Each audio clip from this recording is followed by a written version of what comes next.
Oh my god, Red, you're first. Shocking. Welcome. Hello.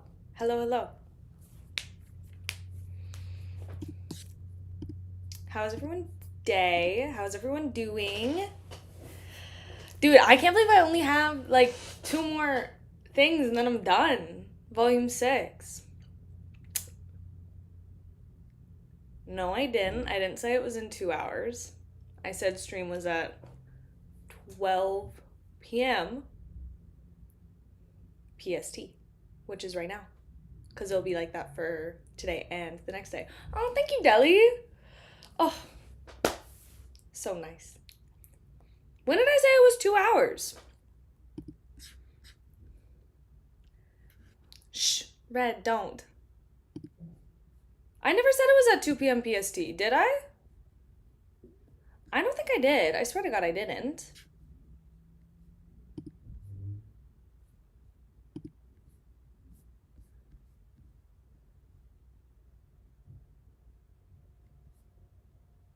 Oh my God, it does say 2 p.m. I fully did a typo. No. Okay, well, if nobody's ready, I can leave it and come back at 2 p.m. Like, either way, I'm fine. That's totally fine. I can do it at 2 p.m. So we can do it in 2 hours. I thought it said 12. I was reading it at 12, not at 2. So that's on me. So I can also just read now. So I can either start now or I'd start in 2 hours. That would be the vibe. Either one. Okay, I'll do it now. Sorry, that's my bad. I thought I put 12, not 2. How do you guys put up with my shit? Honestly, how do you... How do you guys put up with me? Crazy. Okay, well, because I'm 2 hours early, I'm gonna give Kami a little bit of time. I'm gonna put an announcement, be like, hey, so I put the wrong time. Stream is starting now. At everyone. Sorry. My bad.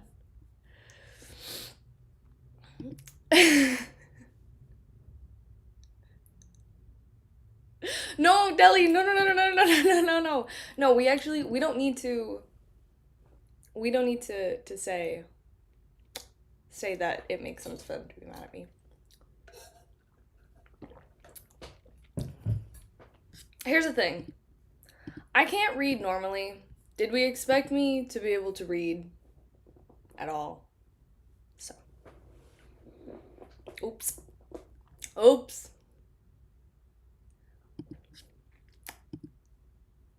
Okay, well, is there anything, because I can just put on the music myself, and then as long as there's nothing too crazy going on,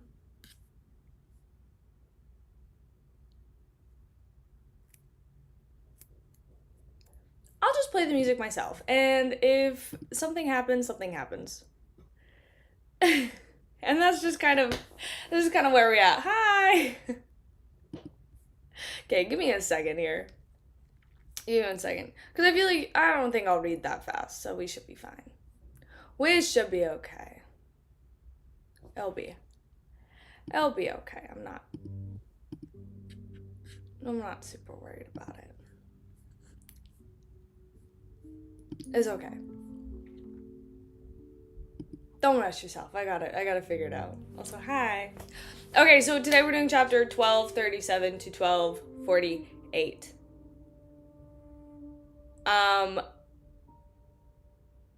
Thank you. I made sure that I did my hair enough so that it distracts from my forehead.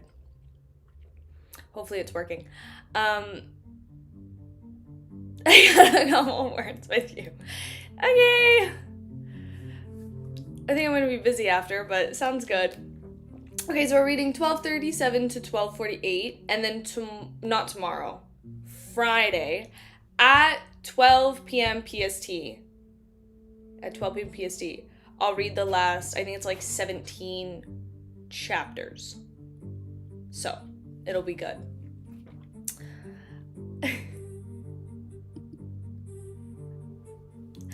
It'll be good.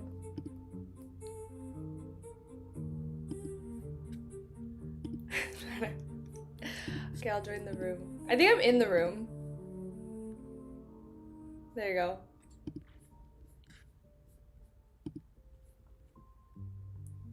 Yeah. See, I was all set up for noon. That's the one thing. Okay, so chapter 1237, distribution. As the golden rays of light shone down, Klarman and Shaman King, who had lived for more than thousands of years, collapsed into pieces. At the entrance of the Evernight Cathedral, every part of his body was charred black, completely drained of its blood. Amongst them, something fell out of his black robe, ashes. It was a normal-sized palm. Its skin texture didn't appear human at all, and at the dim luster. Its fingers were slender and balanced amongst the flesh and bone. If it hadn't seen it on such outcomes, Emlyn definitely would have believed that the palm was part of the exquisite doll. Another head in Renette Tinker's hand swung forward as it quickly bit the palm.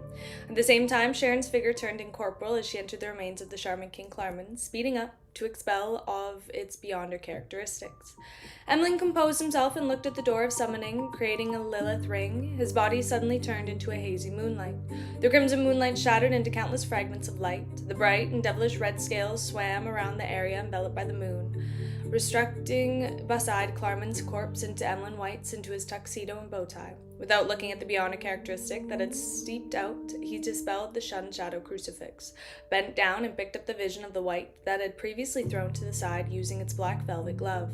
His other hand shook Leymano's Travels as he flipped the book to one of the pages. The symbols and mystery patterns on it belonged to traveling. Emlyn's figure turned transparent as he vanished from the scenes. He followed the plan and was the first to leave after the operation ended. He didn't interfere with Sharon and the company's cleanup at the scene of their clearing of traces.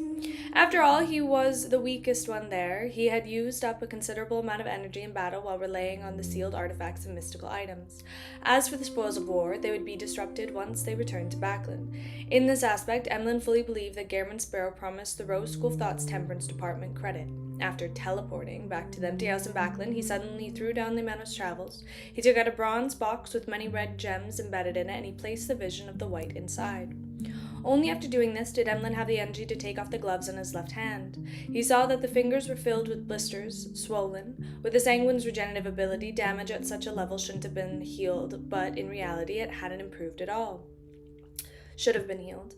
The burns brought about by the vision of white will last at least 7 days. Emlyn took out ointment as he had stored in a metal tube and squeezed out some of it to apply onto his wounds.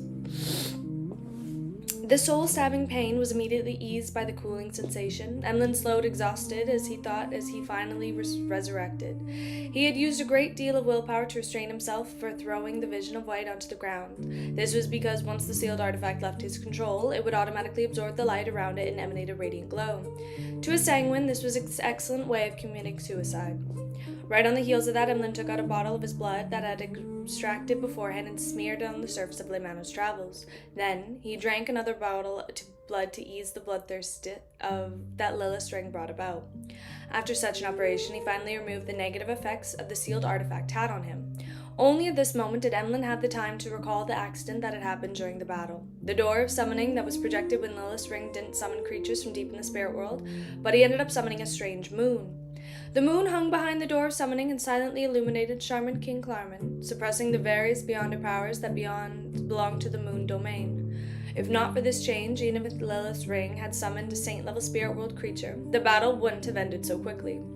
Perhaps they would have to wait until the Rose School of Thought Temperance Angel descended to gain overwhelming advantage.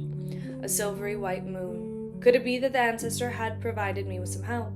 Emlyn had thoughts and made a corresponding guess. This matched the identity of the sanguine savior that the ancestor had appointed. After careful consideration, Emlyn no longer had any doubts about this guess, but unlike the past, he wasn't excited or thrilled. After experiencing the battle at the demigod level and confirming that there was shouldering such an important responsibility, he left no sense of pride. His heart was heavy from the pressure. A few seconds later, Emlyn opened his mouth and whispered, "I am the saver of the sanguine." When he said this, his expression was normally solemn, somewhat dignified, without hesitation. In the house where Emlyn met Merrick and Sharon, when the sanguine saw the perfect doll-like lady take 2 items out, he heard her slightly ethereal voice say, "According to the agreement, we will only take 1 thing. This is the rest." The 2 items were a fist-sized gem condensed from thick blood. It emanated a crimson glow, like a miniature crimson moon. The other item was an exquisite male doll with 2 black holes as its eyes. Shaman King's beyond a characteristic, general of the pupilless eye. Emlyn nodded and saw that the 2 items seemed to have a life of their own, and they flew over. Just as he reached out to catch it, he heard Miss Sharon add, "The Shaman King beyond a characteristic has some strange traces of corruption. Even the unshattered crucifix was unable to cleanse it." It meant that I need to find an angel to help me shatter it to remove the corruption. Emlyn completely understood what Sharon was saying as he nodded slightly. "I understand what to do." Sharon, who was wearing a small black bonnet, immediately floated up and gave a curtsy. "Thank you for your help." "Likewise." Emlyn took off the hat and bowed in return. Above the grayish-white fog inside the ancient palace, Klein looked at the wisps of black gas emanating from his body and shook his head and sighed. "I actually got cursed by the abomination without realizing it. The projection of the chained god could be culprits as well. I was even separated by a historical projection. If it were any saint without Zephyr Castle, they would probably experience a sudden death after thinking they were safe. As Miss Messenger, there weren't much problem even without a historical projection in between because she was a real angel. Therefore, Klein wasn't worried. After the black gas dissipated, Klein waited for a while. He waited until Emlyn sacrificed the items and requested Mr. Fool to help purify the Shaman King beyond a characteristic. Strange corruption. From the Mother Tree of Desire, the primordial moon, Klein picked up the miniature crimson moon and carefully observed it for a few seconds. During this process, he was on high alert, constantly preparing and mobilizing Zephyr Castle's powers.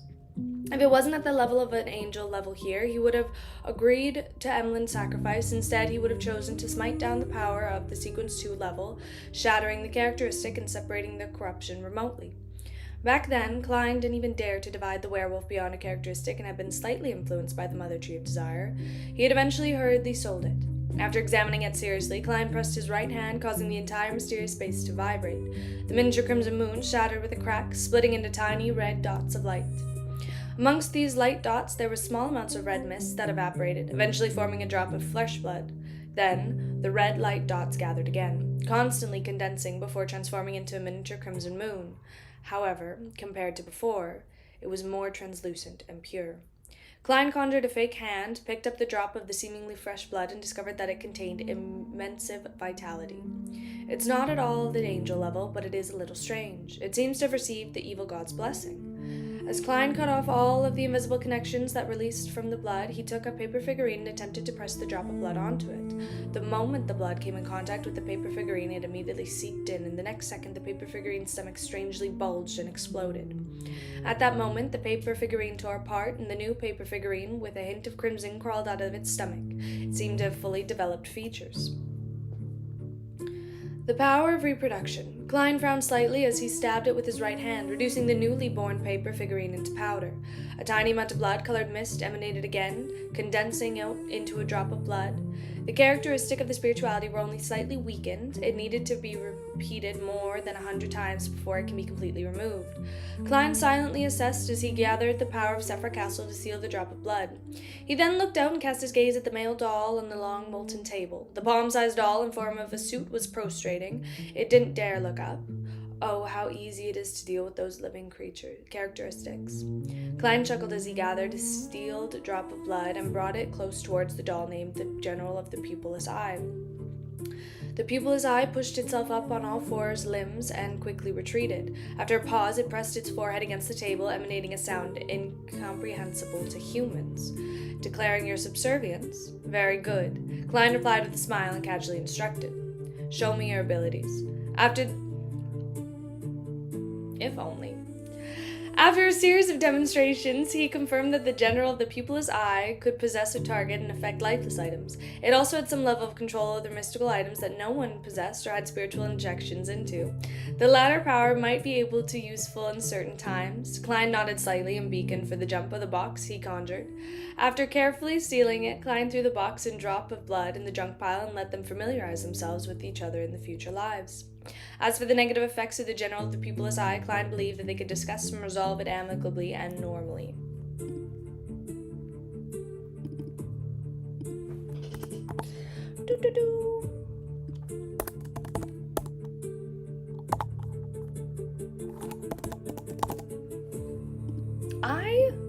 Next chapter? Okay. Do you want me to do this chapter or I'll just do it next chapter? Okay, good.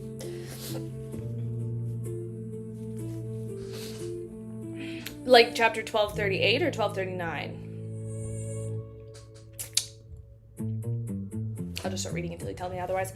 After dealing with the spoils of war, Beyonder bestow the purifying shaman king Beyonder. Okay, I'll do it now.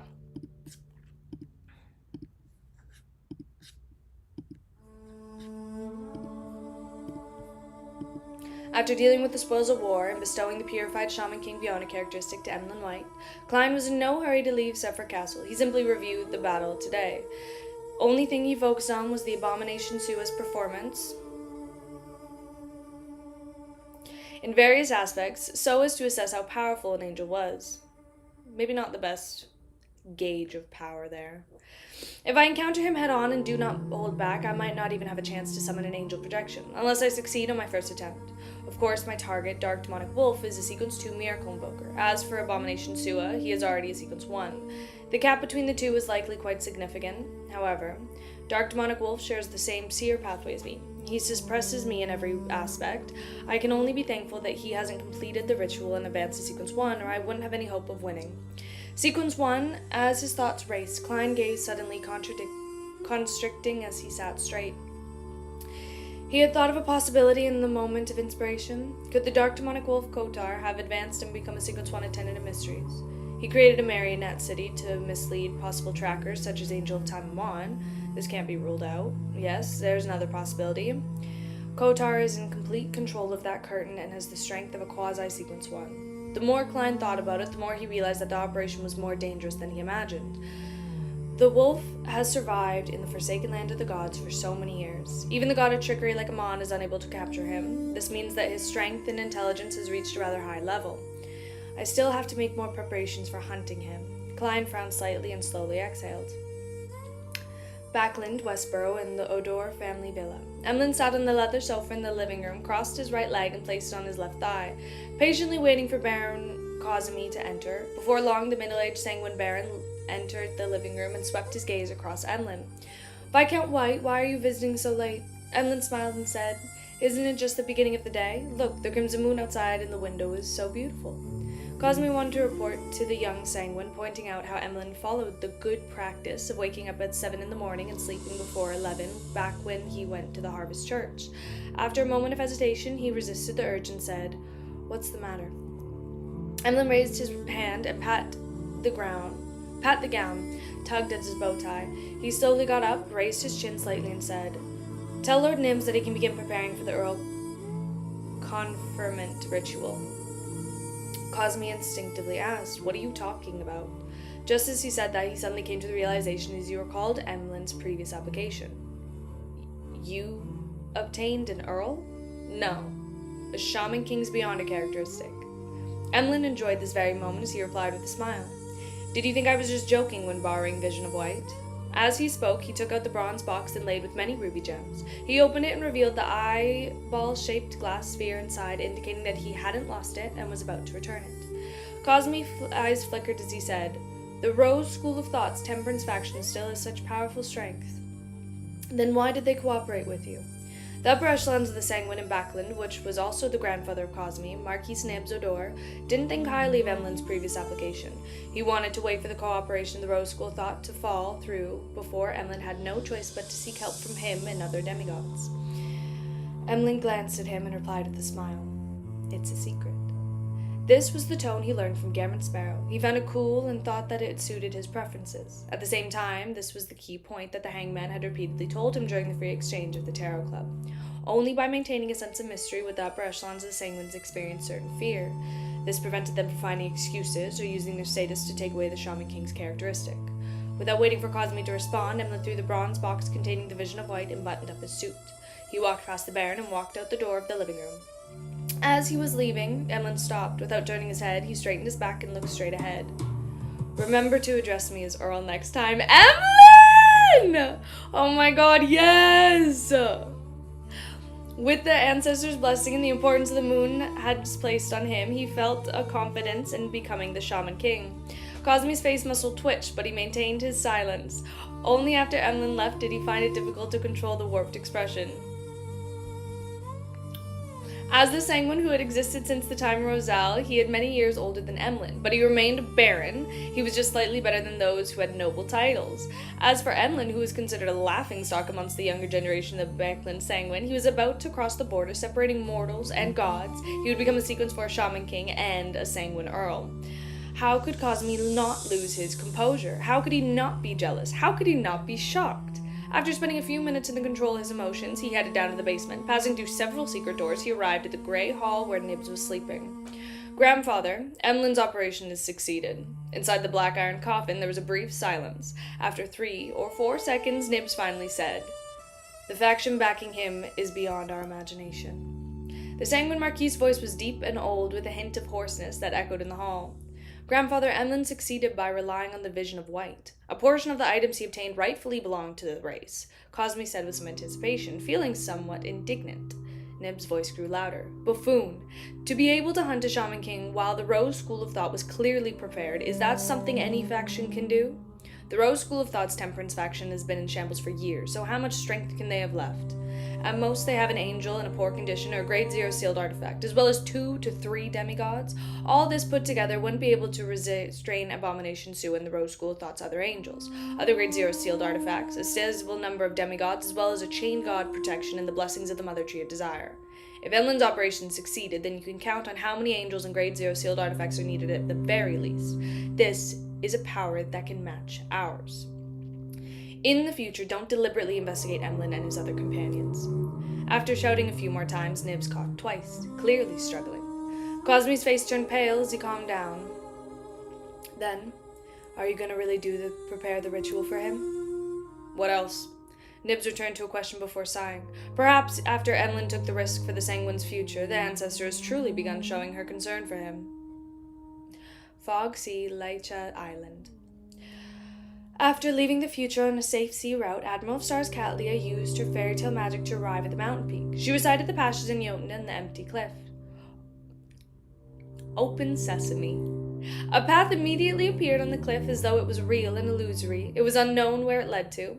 Catlia made use of her prophetic means to make a simple assessment of any danger. Then she stepped onto the path and ventured deep into the cliff. As she walked, her vision cleared up. She saw the sea that appeared like sapphires and beautiful castles made of pure emerald. This was Queen Mystic Bernadette's Emerald City. Catlia wasn't unfamiliar with this place. She easily passed the questions and tested the magical guard. No!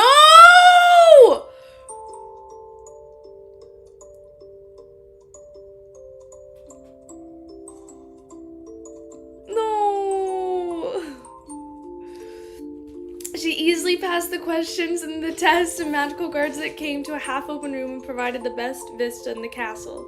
The tall queen was standing behind the railing, looking at the waves that surged forward. For some reason, Catlia's hidden excitement, thrill, and joy suddenly came down to the moment as she felt a sense of security and freedom. Back when she cruised the seas, she would occasionally feel lonely and sad, like a leaf that had left its tree, allowing the wind to bring her to different places. Now she seemed to have fallen back to the ground, right beside the tree. She opened her mouth momentarily at a loss for words. Finally, she nudged the heavy glasses on her nose and simply greeted, "Good afternoon, Your Majesty." Bernadette turned around and nodded. "I summoned you back to Emerald City because I have something I have to hand over to you." Catlia instinctively asked, "Why are you handing them over to me?" The Queen had a secret organization, like Element Dawn and the group of pirates under her. Bernadette didn't directly answer Catlia's question as she said, "I previously received a clue and left Backland in a hurry. I remember the matter, Catley interjected. Bernadette's long and straight eyebrows twitched slightly. Though this clue I managed to piece together an incomplete sea map from the descendants of Edwards, William, and Polly. It records the area my father had explored in the Fog Sea those years. With the help of the sea map and my prophetic abilities, I can roughly guess that the particular area out at sea that is far away from the safe sea route might be hiding in his secret. I plan on heading there on the dawn to do an extended search. I'm not sure when I can return. Perhaps I will never be able to return. Therefore, I have to hand over some items and matters to you in advance. After listening carefully, Catley said without hesitation, I'll go with you. It's my father. This is something I have to do alone.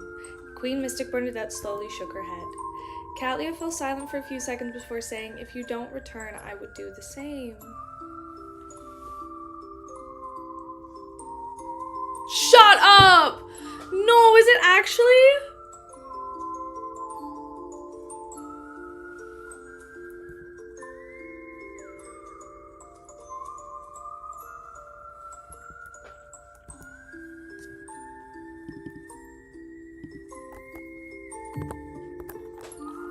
I should have never given you control of the music. I should have just kept it and said no.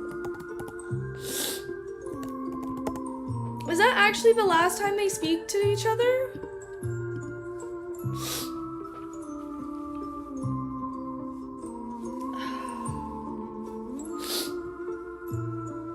Upon hearing Catley's words, Queen Mystic Bernadette looked at her silently for a few seconds before saying, that is your choice, and also your freedom. Catley stared straight at the queen before pursing her lips and saying, I know you must have destroyed all the clues that will allow me to pursue your tracks. To you, this is to end the past. All of it, regardless of whether you return.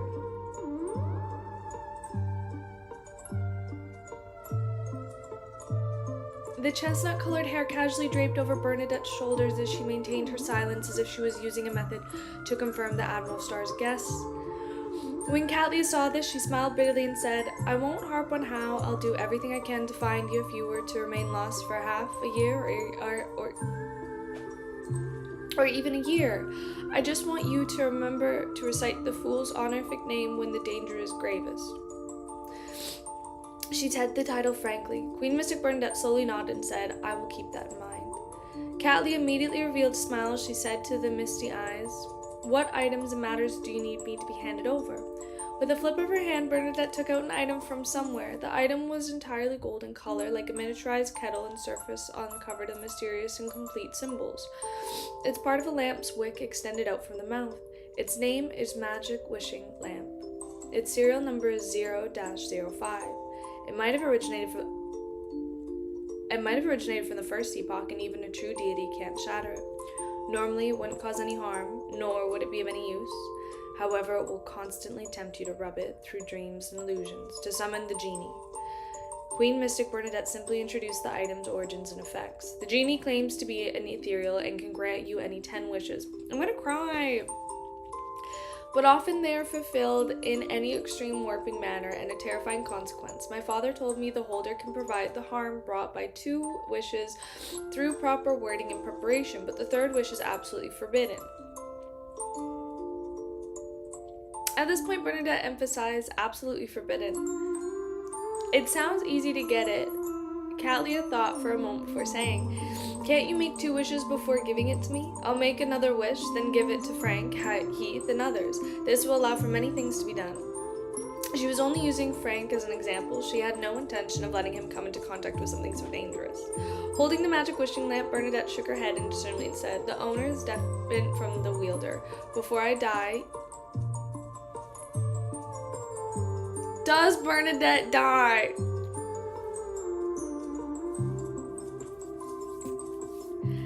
I'm so scared. Before I die, even if you obtain the magic wishing lamp, you will only be a wielder. The first wish you make will be all counted as my 3rd wish and your 1st wish. Also, though we can craft our worlds and make preparations to avoid the damage caused by the fulfillment of the wishes, this does not mean that the genie isn't intelligent. On the contrary, he is very smart, very cunning, and has a very strong sense of autonomy. Catlia tersely acknowledged. Then, is there any wish that he cannot fulfill? Nothing at the moment, but if it involves the level of a true deity, the distortion of the wish will exceed your imagination. To put it simply, if you wish to become a sequence 0 true deity, then your body and soul will meld into one with an unknown evil god. Remember, the genie's requirement is that the wish has to be simple and concise. Otherwise, he will reject it and treat it as if you had already made a wish, Bernadette explained.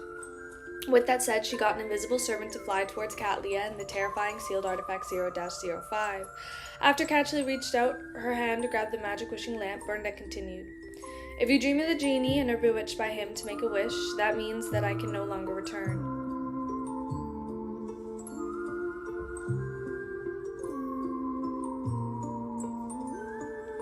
Following that, you will be its owner. I hope that your first wish is to retrieve all of the items that were carried on Bernadette Gustave's person before she headed out to sea, including her own Beyonder characteristic. Yes, it's best to add the exact date when making the wish. Catlia looked down at the golden lamp and blurted out, Can I make a wish to bring you back to... No! No! No! Can I make a wish to bring you back to life? After a few seconds of silence, Bernadette said, The resurrected might just be a monster.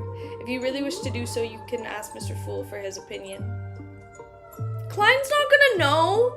He's gonna have no idea. Catlia nodded slightly. Okay. This is the item I'm giving you and the matters I need to settle. I'll leave the rest to the elemental dawn. They will have a new leader and won't collapse because of a person's disappearance. Bernadette didn't beat around the bush, indicating that this was the main reason she had summoned Catlia to Emerald City. The level of the divine lamp was extremely high, making it impossible to pass it through a messenger. Without waiting for Catlia's reply, Queen Mystic's expression suddenly softened.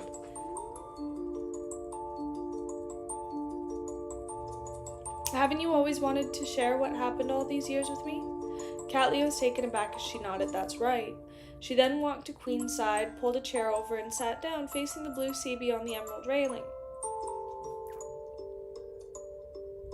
This really feels like the last time they're gonna talk. Bernadette sat beside her and listened to her talk about all the encounters after she left the dawn. These matters have been mentioned by the letter by These matters had been mentioned in the letter by Catlia, but due to the limit length, she didn't prove any detailed description. There were some that she was sharing for the first time. At some point in time, Catlia fell asleep and dreamed of times many years ago. At that time, she was just a maiden who stubbornly left the dawn without looking back. Suddenly, she woke up and realized that there was no one beside her.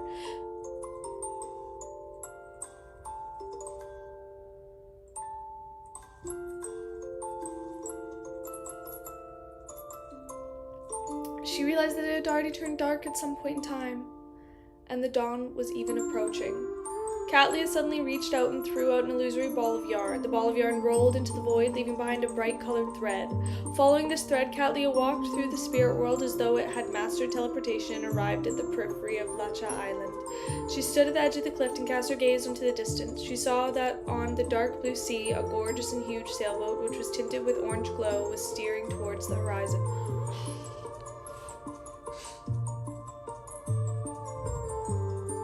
Pause.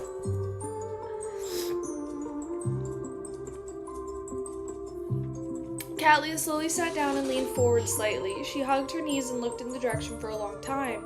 The sun gradually rose and shone on her. In Backland in the soup kitchen. Oh my god, so now I just get to be even more depressed. The veil-wearing Still Sammer no longer lowered her head like the previous few months. After the others would recognize her, the only worry on her mind was she anxiously looked ahead as if free food would last until her turn. Not Still Sammer.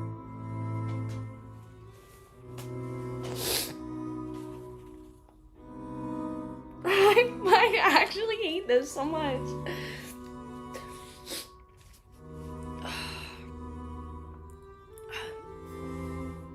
She vaguely heard gunshots echoing in the distance. She didn't know if the armies of Fasek, Intis, or Fainapotter had breached the final line of defense, or if the police were dealing with a looter. Please end it. Please end this war quickly. Stellan, who had gone to 3 soup kitchens, suddenly prayed. What are you talking? No, what do you mean? What do you mean? At this moment, a staff member raised his voice and said from a few meters away, "All the food has been handed out." Stellan's face turned ashen. She looked up at the dark sky and dragged her feet in despair and the numbness before returning to the house on 17 Mixed Street. The moment she opened her door, her 2 children rushed over and raised their innocent faces. "Mommy, did you get any..."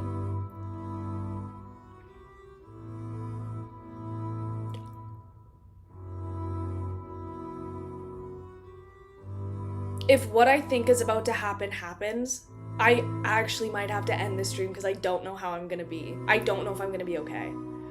"Mommy, did you get any bread? Mommy, I'm hungry." They were twins, a boy and a girl. Both of them were very adorable. Stellan held back her tears and forced a smile. Yes. Then she entered the house, took some pieces of bread she had stashed and split it amongst the children. As she watched the 2 children eat the bread without any regard for etiquette, Stellan's expression kept changing. It cycled between sorrow and pain. Not long after, her husband Luke Sammer returned home, but he, too, didn't have any food in his hands. Ever since the coin company was taken over by the military during the war, the former manager had lost his job. He could only rely on the past savings to maintain his family via government aid. I didn't manage to. Seeing his wife's hopeful gaze, the burly man with the messy beard lowered his head in shame. Stellan, who still looked rather pretty while in her 30s, took a deep breath and said, "Me too.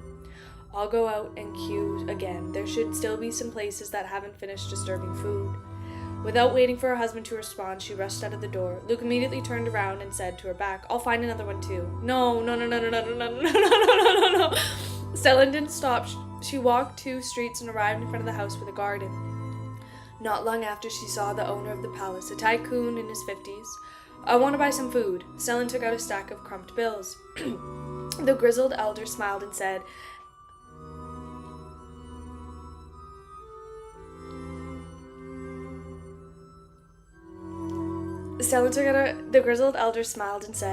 "And why should I sell it to you? I remember that you rejected me last time." Stellan's face paled. Without a word, she lowered her head and unbuckled her belt with her other hand. With a snap, the leather belt that was originally very exquisite, but now had quite a few stains, fell to the ground.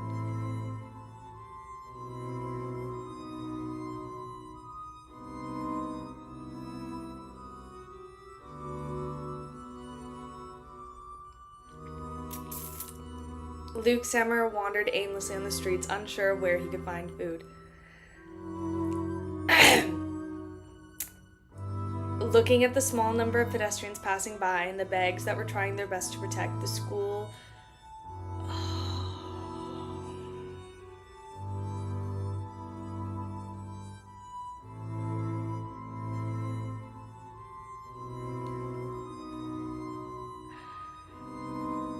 Trying their best to protect the scholarly gentleman's eyes gradually turned red. Unknowingly, he followed someone and turned into the street. In less than an hour, the curfew would begin. This was a rare opportunity for him. The person stopped outside the house and walked towards the door feebly. At the moment, the person suddenly fainted and fell to the ground.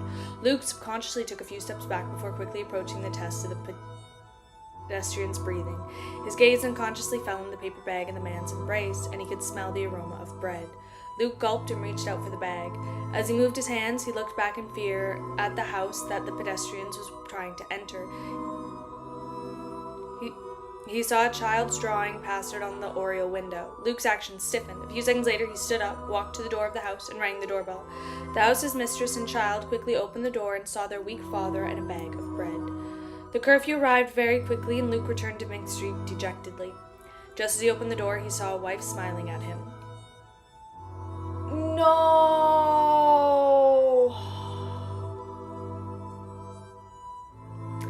I got food. Oh, dude, no. That's great. Luke heaved a sigh of relief and hugged her tightly. Oh, fuck.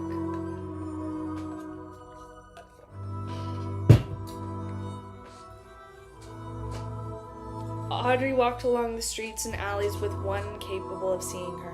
She didn't say anything and walked back to Empress Borough, all the way back to the luxurious mansion, where she smelled the aroma of pan-fried foie gras and other delicacies. After staring silently for a while, she saw the maids coming and going. Finally, she headed upstairs to her room. In the middle of the night, she wore a cloak and entered her parents' bedroom before arriving at their bed. After staring at them for a long time, Audrey knelt down on her knees and pressed her forehead against her father's hand.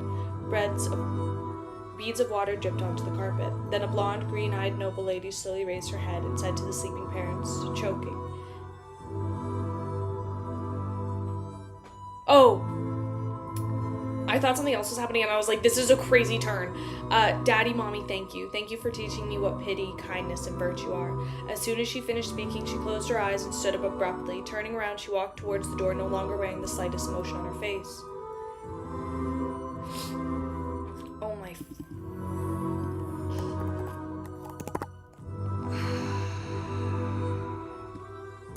Did not like that. I thought Audrey was like killing her parents for a second, and I was like, wait, whoa. I hated this so much. In the early morning, Earl Hall woke up his usual time and took a stroll in the garden and lawn. By the time he finished looking at the beloved thoroughbreds, he returned to the third floor of the villa and changed out of his outing clothes. His wife, Caitlin, had already woken up and was instructing her lady maid to rely on her thoughts to the rest of the servants. "It's time for breakfast." Earl Hall stood behind the coat rack and smiled with his wife. At that moment, he heard a commotion outside, one that was getting closer and closer, but did not quell. With a slight frown, Earl Hall turned his head and looked at his valet. Without needing a noble to speak, the valet immediately walked to the window and drew open the thin curtains. With a swoosh, more light shone into the bedroom. It was clear. The valet then cast his gaze out the window and scanned his surroundings. His expression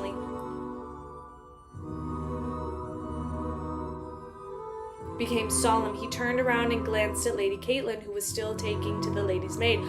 "No, are you surprised? Are you surprised?"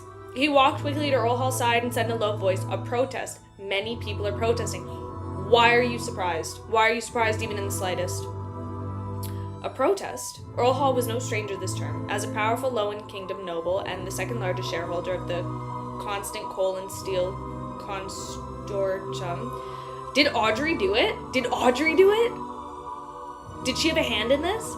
He had seen many workers protest and demonstration, requesting for the rise of their weekly salaries as well as to stipulate for the maximum working hours. During the past 2 months, Backlund had also undergone several protests due to various problems, but they were quickly suppressed without causing too much of an impact. His gaze moved back and forth across the valley's face for a few seconds. Eyes narrowed and accurately sensed the protests today might be different from what he had imagined. Without batting an eyelid, he walked to the window. Looking out, Earl Hall suddenly froze. With the advantage of being on the third floor, he saw that the roads were filled with dense hordes of people extending far into the distance. They gathered together and surged in the direction as if they were dark, gigantic clouds that was about to envelop Backlund. "Bread. We want bread." The shouts of tens of thousands of people and even more people grew into crescendo, one of the loud and clear. It was made Earl Hall's scalp tingle.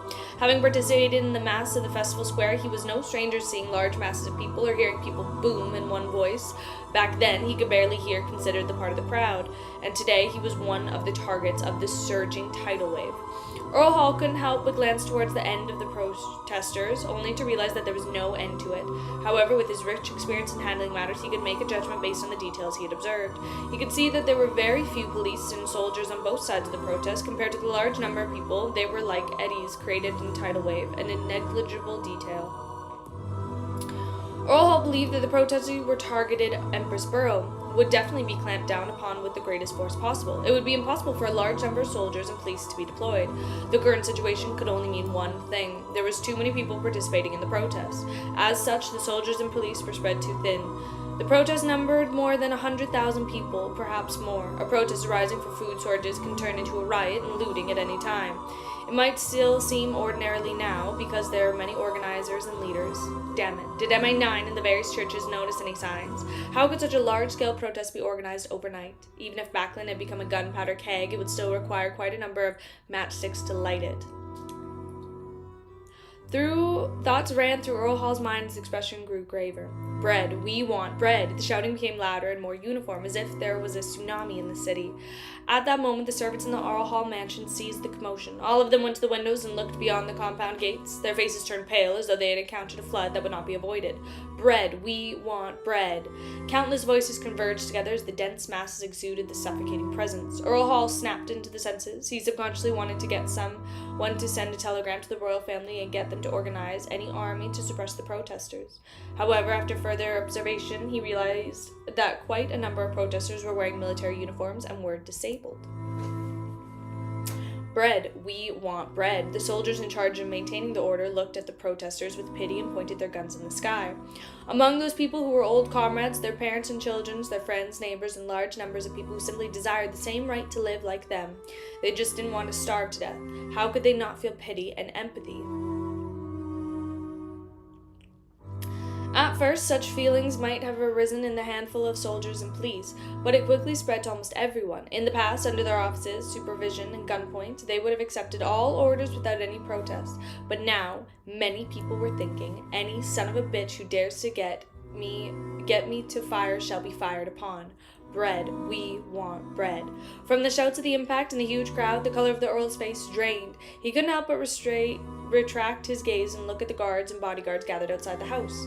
He looked at the Beyonders of the Church of Evernight, who were responsible for protecting his family. He realized that the reactions of the two were different. The guards and the bodyguards were filled with fear. The expressions of the secretly hired Beyonders had already become rather solemn. As for the protectors of the Church of Evernight, their gazes were filled with pity and empathy. To the Church, I might be equivalent to 1,000 believers, but there are tens of thousands, hundreds of thousands, if not more. Earl Hall instantly came to the realization that the consequences of what he planned to do. Even though they were armed with teeth, and there was no way they could fend off so many protesters and just a few bodyguards. Once the conflict erupted, the Beyonders of the Church of the Evernight could be counted on at all. It was already a blessing to the goddess. If his family could escape Empress Burrow with the bodyguards he hired. For the first time, Earl Hall experienced the strength of the masses. He experienced the terror of the unity of the people, and as though thoughts flashed through his mind, he immediately turned his head and instructed his valet. Send a telegram to the Prime Minister and send a telegram to the other nobles. Say that I'm willing to take the lead and donate most of our food. Get them to remain calm. As the radio signal exchanged across the air, the nobles living in Empress Burrow all leaned of his attitude. The present Duke Negan looked out the window in a serious expression. After a moment of silence, he exhaled and said to the male secretary beside him, "Protect the mansion and give up any forceful stance. Follow Earl Hall's lead. Also, make the merchants who are hoarding the food the first examples." By the time the upper class society came to a consensus and came to the solution, Earl Hall's heart finally settled back to its original position. He had the energy to head to the dining room and meet his family. When he passed through the dining hall entrance, the subconsciously scanned the situation inside. His wife stood at the window, looking out the window with worry. His eldest son kept pacing back and forth, appearing very angry and anxious. Oh, shut up. His daughter stood beside his wife, watching a tidal wave like protest in silence. Because Audrey did something. Fogsy future. Catleya stepped into the resplendent bridge formed by the starlight and returned to the deck. "Captain, you have to do something about Frank this time." Boatswain Nina rushed over and shouted. Catleya's depressed and sorrowful mood was instantly shattered, and she frowned slightly. "What did he do again?" Nina said angrily. "He asked me if I knew how to have children. He wants to study how life is born and how a soul is created."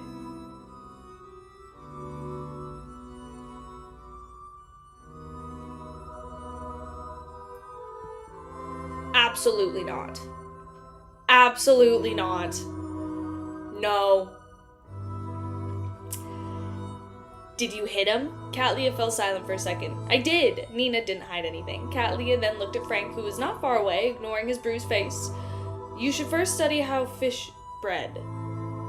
"All right." Frank scratched his head and headed to the captain's orders. Following that, Catleya nodded in the shadow which extended out from the cabin.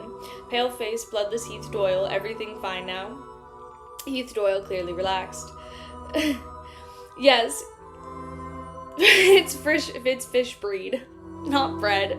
I was still on the bread protest. My brain wasn't working. After the farce of his crew, Catleya finally returned to the real world. While they were paying attention, she rubbed her temples and flew into the captain's cabin. Following that, she sealed the cabin with magic and took out the grade 0 sealed artifact, magic wishing lamp. After finishing her preparations, Catleya sat at the desk and lowered her head. She used Jotun to recite the fool's honorific name and report him to Queen Mystic. Holding a lantern in hand, Klein surveyed the surrounding area of the northern city ruins. He turned his head slightly and listened for a few seconds before following the process and entering the world above the grey fog. He then sat on the high-backed chair belonging to the fool at the end of the long molten table, spreading his spirituality towards the crimson star representing the hermit. Queen Mystic had some preliminary clues to the primitive island. She plans on leaving the safe sea route and extend search. The primitive island was discovered by Emperor Zell by chance. It's very likely that one of his 9 secret mausoleums is hidden on it. This is the only one that hasn't been discovered and destroyed at the moment. It's the hope of the Emperor's resurrection. However, the living being on the primitive island seems to worship an unknown power that comes from the cosmos. Yeah. Just understanding the cosmos will lead to corruption. I need to remind Ma'am Hermit to warn Queen Mystic. Little late. Magic wishing lamp, magic wishing lamp. So this grade 0 sealed artifact is in the hands of Queen Mystic and is a combination of miracle invoker beyond her characteristics and the characteristic of unknown origin. Even a true deity can't shatter it. Just as he finished listening to 0-08's description, or 5, not 8, 5's description, he immediately adjusted his vision and learned the scene and the golden kettle-like magic wishing lamp. Suddenly, a wick at the mouth of the wishing lamp lit up. Oh my god, we get to see the genie.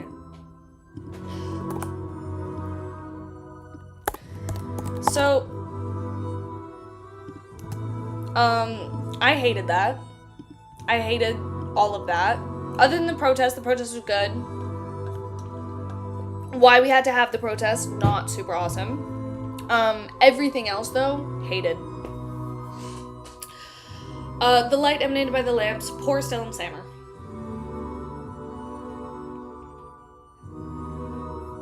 Yeah. That was not. Was extremely vicious like water and had been infused by quite a bit of sugar. It spewed out, forming a distorted and blurry golden figure. The figure instantly occupied the crimson star representing the hermit, cutting off his ability to sense Catlia. Yeah, no. No, it is not. It is truly, truly not. And that is... I thought, yeah, that's kind of where I thought it was gonna go. I thought that was kind of going to be bad. I also thought something else was going to happen, which didn't happen, thankfully, because I was like, I could see this happening, and then I also thought that maybe she was going to herself and her kids.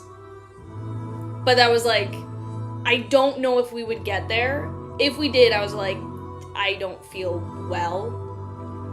I still don't feel well about what happened, though. Although the serial number of grade 0 sealed artifact was usually based on the orders of time the Orthodox churches obtained that understood them, it had to be known that the set of rules was officially established after the 7 churches truly ruled over the world, which was the late 4th epoch and the early 5th epoch. Back then, most grade 0 sealed artifacts had already appeared back then and had learned to obtain the Orthodox churches. They resulted in situations where ones with smaller serial numbers being grade 0 sealed artifacts were more powerful, terrifying, and unimaginable. Then the rest were labeled based on the order of appearance. In addition, though it wasn't wrong to say that the item was more powerful and more ancient it was, for the item to have the first epoch ancient gods were unable to affect, it definitely meant that even deities didn't fully comprehend their secrets. This way, the smaller the number was, the more terrifying the grade 0 sealed artifact was. Of course, based on these rules, a grade 0 sealed artifact with higher serial numbers wasn't necessarily worse than the first 10. Perhaps it was simply because they were discovered or obtained by the church at a later date. Without any number left for them, there could only be serialized. I'm really curious what 0-01 or like if it's like 0-00 is for the artifacts. Just as I thought flashed through his mind, a golden figure appeared. Gaze appeared through the crimson star representing the hermit and towards the ancient palace above the great fog. Following that, his voice echoed in an unusually magnificent manner. Long time no see.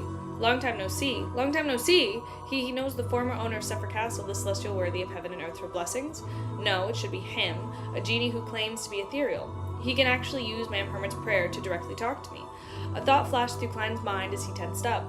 Based on the experience over the recent years, as well as his ability as a clown, his body suddenly relaxed and leisurely leaned back into the chair.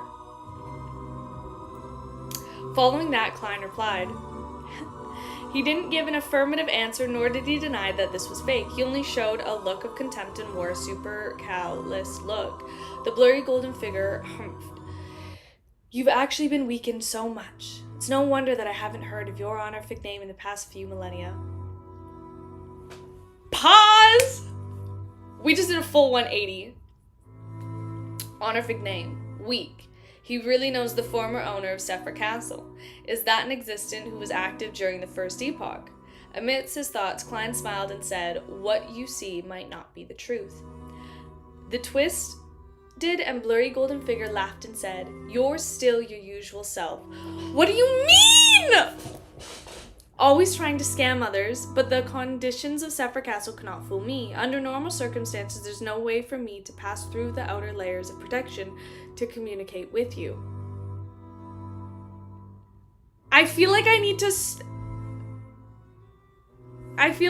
to pause because Cammy's not here to change.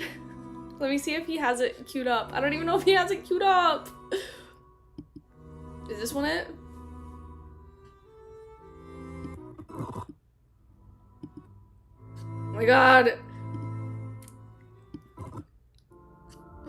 I got it. I got it. I got it. I did it. I think. Okay. You've actually been weakened so much, it's no wonder that you haven't heard the honorific name in the past few millennia. Honorific name?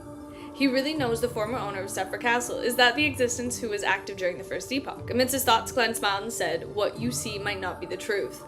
The twisted and blurry golden figure laughed and said, "You are still your usual self, always trying to scam others, but the conditions of Sephra Castle cannot fool me. Under normal circumstances, there's no way for me to pass through the outer layers of protection and communicate with you." "How do you know that I didn't do it on purpose?" Klein asked in a relaxed manner. "There's no point in lying to me." The distorted, blurry golden genie immediately replied, "Why do I feel like the victim or fraud is saying that I'm penniless, to the point of having sold my kidney? Back then, what did the previous owner of Sephra Castle, the one suspected to be the celestial worthy of heaven and earth for blessings, do to the genie? Part of the circumstances of the magic wishing lamp is that the miracle invoker, using his lampooning to reveal the pressure of his heart," Klein smiled. "It's not up to you to decide whether there's any point." The blurry golden figure trembled slightly. "From the state of Sephra Castle, you seem to have a need for a miracle invoker beyond a characteristic." What does that mean? I feel like we just did such a 180 jump, and I'm like... He did not harp on the topic, instead pointed out the situation he had observed. This fellow can actually see through the matter. What the fuck? His level is really high. He has to able to separate the miracle invoker beyond a characteristic from the magic wishing lamp. Klein's eyes narrowed and nearly lost his composure. He immediately controlled his actions and expression to reply with a smile. "If you think so." The blurry and distorted golden figure once again made his magnificent voice echo above the gray fog. We can make a deal. You will remove my seal and give me freedom. I will leave the miracle invoker beyond a characteristic to you and only take away the potion that belongs to me. As for a witness, let's use our Sephiroth.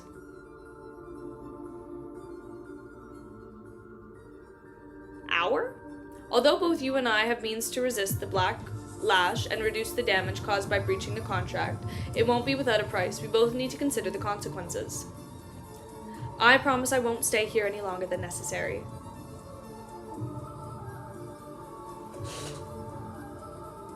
Sealed Sephiroth. The terrifying nature of the magic wishing lamp is a seal of an existence, at least at the true deity level.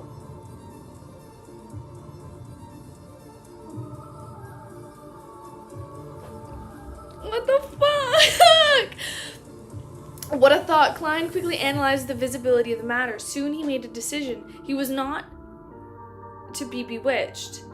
There was two reasons for this. Firstly, he wasn't the real owner of Sephra Castle. There was a limit to what he could do and handle. Secondly, he had received... But is he the real owner of Sephra Castle? Because why does he think he's the same person?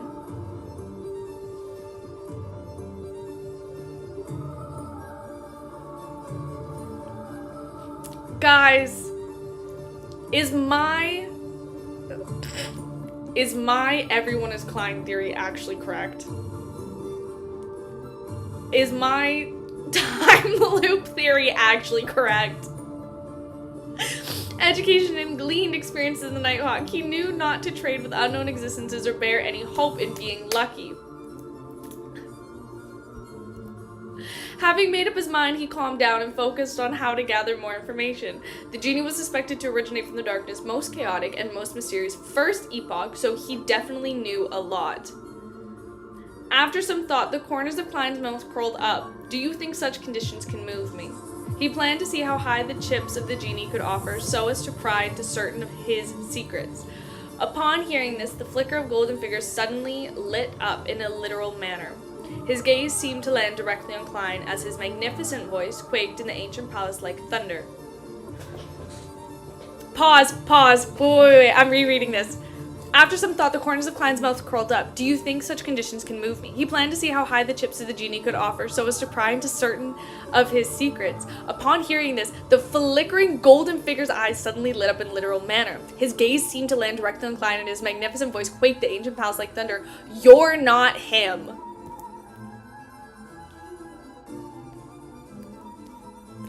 You're not him. At that moment, Klein was a little stunned and also a little frightened. It was as if he was performing a grand magic show only to have the member of the audience suddenly point out his trick.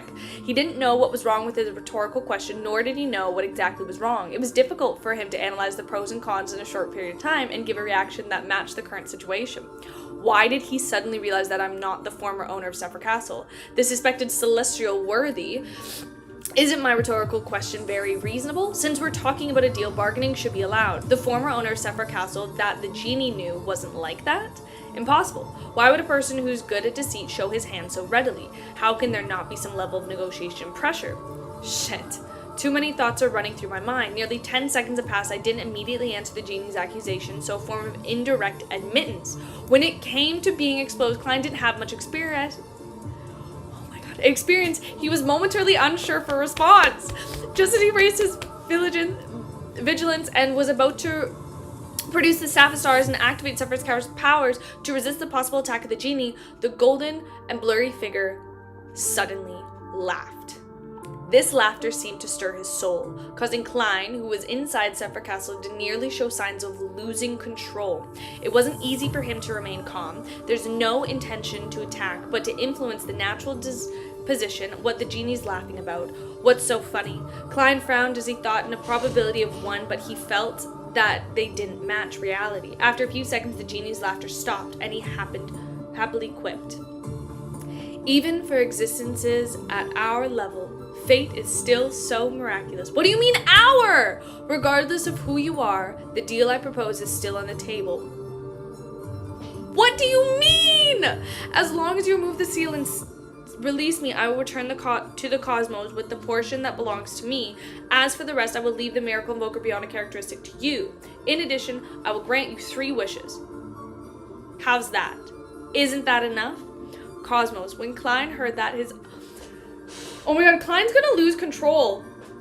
His eyelids twitched as he sharply sensed danger. This was a warning from his spiritual intuition. He had originally thought that he could pretend to agree and obtain more information before using Sephir Castle to go back on his promise, but now he suddenly felt that he could not make the promise.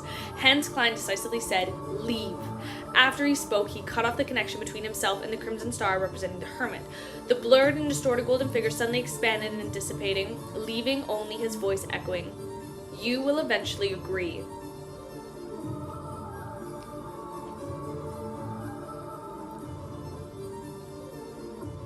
Okay. I have 1 page left. I'm just going to finish the chapter. Only when the world above the great fog had its calm completely restored did Klein slowly let out a breath and silently mutter to himself, the genie is a powerful creature from the cosmos. Was it sealed within a magical wishing lamp in the first epoch or earlier? The person who sealed it, him, might not be the previous owner of Sephir Castle, the existence suspected to be the celestial worthy. This can be inferred by the ingredients used from the magic wishing lamps beyond a characteristic. So that's how the genie sensed that I wasn't the previous owner of Sephir Castle when he questioned me, but I did consider this point. So my question wasn't logically unsound unless back then the former owner of Sephir Castle and the genie had come to some sort of tactic understanding and had some secret. The bulk of the genie's powers likely can't extend out of the seal, but he can use the bionic characteristics that form the seal. The unique characteristics of granting wishing is likely from the miracle invoker characteristic. Then the genie uses his level to magnify it. Amidst his thoughts, Klein raised his head and looked at the crimson star representing the hermit. He discovered that Catleya didn't notice anything unusual at the magic wishing lamp. Klein formed a stream of light that continued his warnings through the crimson star. What did I just read? I have so many questions. Dude. I'm so excited I saved my pre-ending theory video for after these chapters. Cause what the fuck?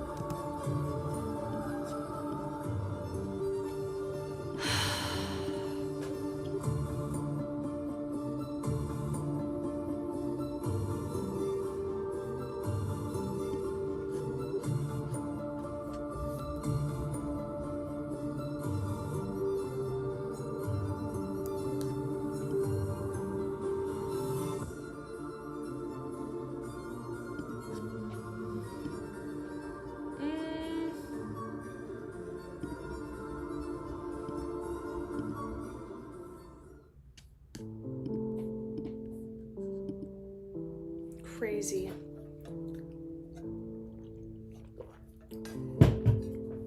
I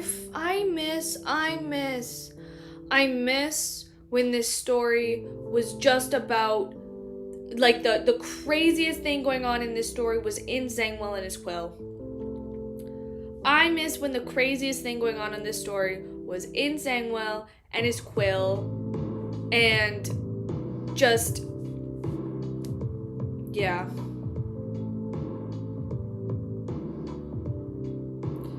Okay.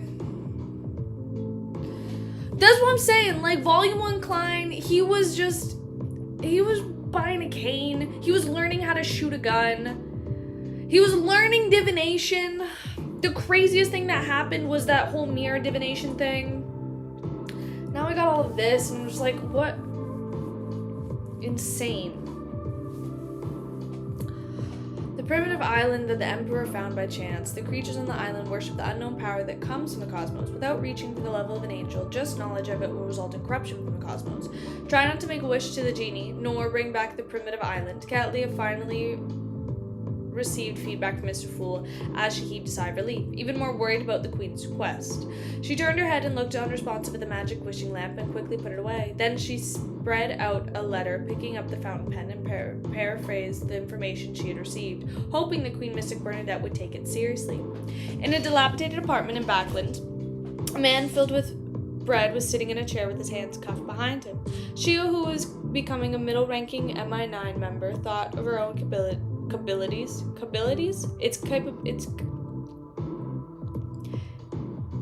Capabilities. Fucking idiot. Capabilities. Stood in front of the man with a triangular blade in hand and two stubborn subordinates flanking her. We already have enough witnesses and evidence to prove that you're one of the main organizers of the protests. If you wish to reduce your punishment, answer my question honestly.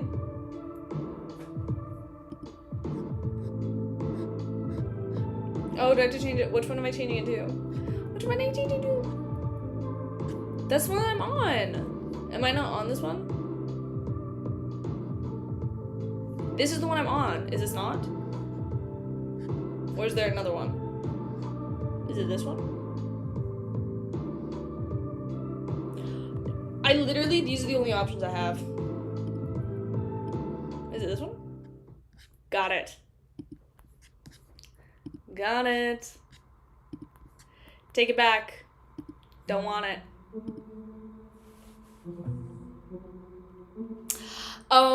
She would become a middle-ranking MI9 member through her own capabilities. There was two that said the same thing in the beginning, and then said something different at the end. And I couldn't see the second word, I could only see the first part. So, and they said the same thing. My bad. I was wondering why the music was feeling wrong too, but I was just like, okay, maybe something happens. We already have enough witnesses and evidence to prove that you're the one of the main organizers of the protest. If you wish to reduce your punishment, answer my question honestly. Before Shiro could say a word, the bearded man felt an extremely powerful, suppressive voice. When she finished speaking, even his mind began to tremble. It was as though bolts of electricity were generated, and the plan of numbness that could be perceived could explode at any moment. The bearded man suppressed a fear and weakness in his heart and said, "No one investigated me. I just did what I wanted to do." Don't you all know? The entirety of Backland has become a gunpowder keg. Even a tiny spark can set up the entire city, and there are countless sparks like me who are willing to take the risk. Those darn nobles and merchants hoard so much food, while there are already people in Eastborough who are starving to death. You can do whatever you want to do to me. I've never believed in their promise. The only reason why we agreed to end the protest was because everyone had to receive a lot of food. Shio was about to ask further when she suddenly turned her head and listened to the commotion in the distance. Sounds of rumbling could be heard from somewhere. It was deep, hoarse, and layered. As the Faceak Intis or Fainapota army broken through our defenses and begun to attack Backland defenses, Shio's expression suddenly turned solemn. Back in the Forsaken Land of the Gods, after Klein returned to the real world, he immediately attempted to reach out his hand and see if he could pull out the magic wishing lamp from the fog of history. Soon as he confirmed that he couldn't summon sealed artifact 0-05, indeed, it involves a uniqueness, or should I say Sephra. In short, the genie is indeed a high-ranking existence that was sealed at the very least. He is a king of angels. There's no way to make use of him. Klein let out a breath and turned the attention back to the hunt of the demonic wolf Kotar. He had made a lot of preparations during this period of time, and he ran through and confirmed the plan about the Grey Fog. However, he was in no hurry to take action. He spent quite a bit of time checking the loopholes and meddling the imperfections. 2 to 3 days later, it was dark and silence in the wilderness, wearing a silk top hat, a long black trench coat. Klein held a lantern and emanated a faint yellow glow. With a solemn expression, he reached out his right hand and grabbed at the air. At the moment, a bolt of lightning streaked across the world, illuminating it. Following that, he dragged out a figure and was holding an illusory staff with the star and a lantern. Right on the heels of that, his true body entered the fog of his history and dashed to the time before the first epoch. He hid inside the old stacked cities. His historical void projection suddenly came alive, and the area that had been explored recently had surfaced in his mind. He used the power of the Sephra star to directly move to it. This was a huge distance away from where his actual body was. Even if there was a problem with the projection, no one would be able to lock into the exact location where his true body was when he returned to reality. Surviving the area, he took the Druid riverbed and boulder that stood deep in the darkness like a monster. He no longer maintained the Staff of the Stars historical projection, letting it quickly fade away and disappear. With the shake of his right hand, after doing all of this, he walked to the boulder, put down the lantern, and began chanting the honorific name in Yolten. The Dark Lord that exists alongside history, the embodiment of countless miracles, the God of wishes. This was the dark demonic wolf's honorific name that had obtained from the Evernight goddess. Although the mythical creature might not be using it anymore, or perhaps changed it a long time ago, it was undoubtedly referring to him when it came to mysticism. Deep within the mountain range and ancient castle, giants, elves, humans, and vampires each held the role as gardeners, chefs, servants, and guards. They had all different expressions that would whisper to each other when they met, making them appear lively and intelligent. However, once they returned to their rooms, they would immediately turn dull. Their eyes would no longer move as their bodies floated up and hung from the ceiling. Oh.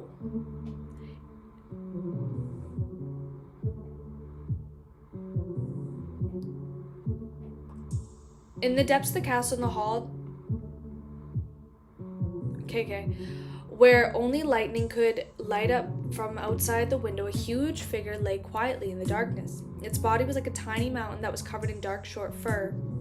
Its pitch-black pupils covered at least 3/4 of its eyes, and its forehead was tufted with grayish-white fur. Its head resembled a magnificent, twisted, feral wolf.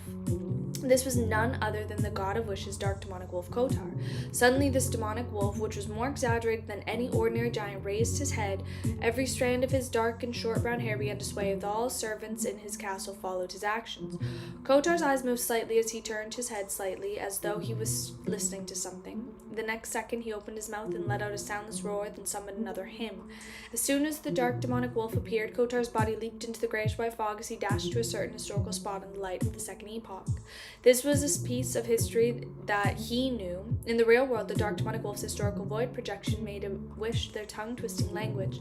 Then, with a flash of his figure, he directly moved to the mountain near the northern city of Noise.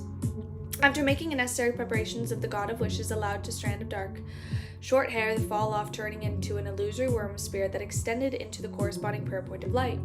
With its help, Kotar saw who was praying to him. It was a young man wearing a strange hat and strange clothes, and he stood behind a gas lantern and softly chanted the honorific name of the god of wishes.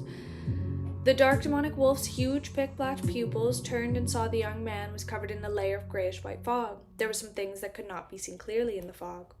As a sequence to Angel, the seer pathway, the mythical creature could easily sense that the fog was similar to the fog of history. He could sense that a strong attraction force from something in the fog. Sephir Castle. Having heard some matters of the ancient god Fligray and the king of demonic wolves, he instantly had a guess. Under the premise, he had many thoughts regarding the young man. Using Sephir Castle to attract me, make me attack him on my own accord, and then confirming my location. Is this bait?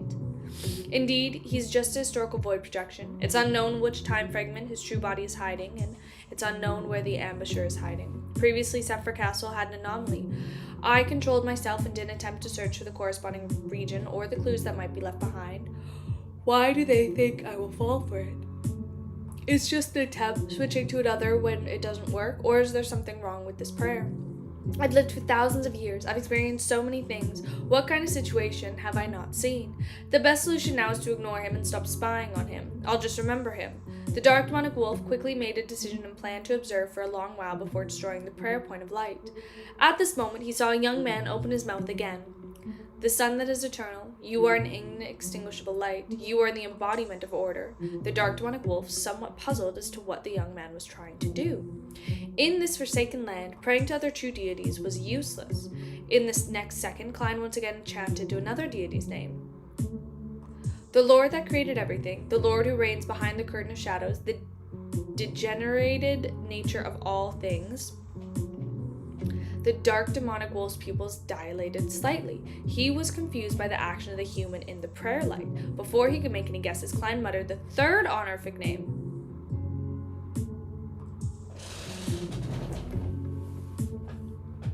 Klein! The clock hand that tampers with time, the shadow that roams across fate, the embodiment of deceit and trickery. Amon, he was praying to Amon. The dark demonic wolf was already completely at a loss as to what the other party was up to. He instinctively felt that something was amiss and immediately wanted to wipe away the corresponding prayer point of light. Suddenly he saw the young man lift his head and smile. Wait, no, stop, because it has to be a trick. He then took out a crystal monocle and put it on his right eye. In just one prayer, Klein's historical void projection had turned into Blasphemy Armand's avatar. Klein is such a sneaky little bitch. Oh my god. Almost at the same time, the dark demonic wolf felt the other party's gaze pass through the prayer light and land on him. Then Amon looked past him and into the fog of history where his true body was. Without any hesitation, he immediately destroyed the prayer light. As for his true body, he dispelled the gaze and removed the maintenance of the historical projection. In the fog of history, in the stacked city of old, Klein suddenly stood up. A scene surfaced in his mind. A few seconds before the scene took shape, he had severed the connection between his body and the historical projection, doing so in order to avoid having Amon descend right beside him. The baffling actions that had his previous done were maintained to confuse the dark demonic wolf. He wanted him to continue observing after realizing that the supplicant wasn't the true body. This made him increase the time he spied on the Sephir Castle. In the end, he prayed to Amon, using the possible descent and influence of a god of deceit to hide the tracks of Sephir Castle, reserve, corruption, and the dark demonic wolf.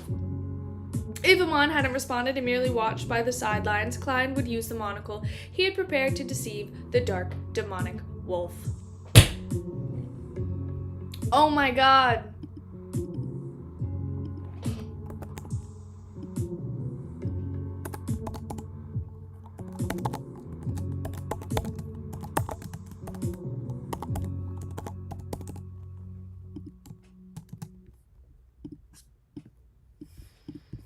Crazy girl. Crazy girl.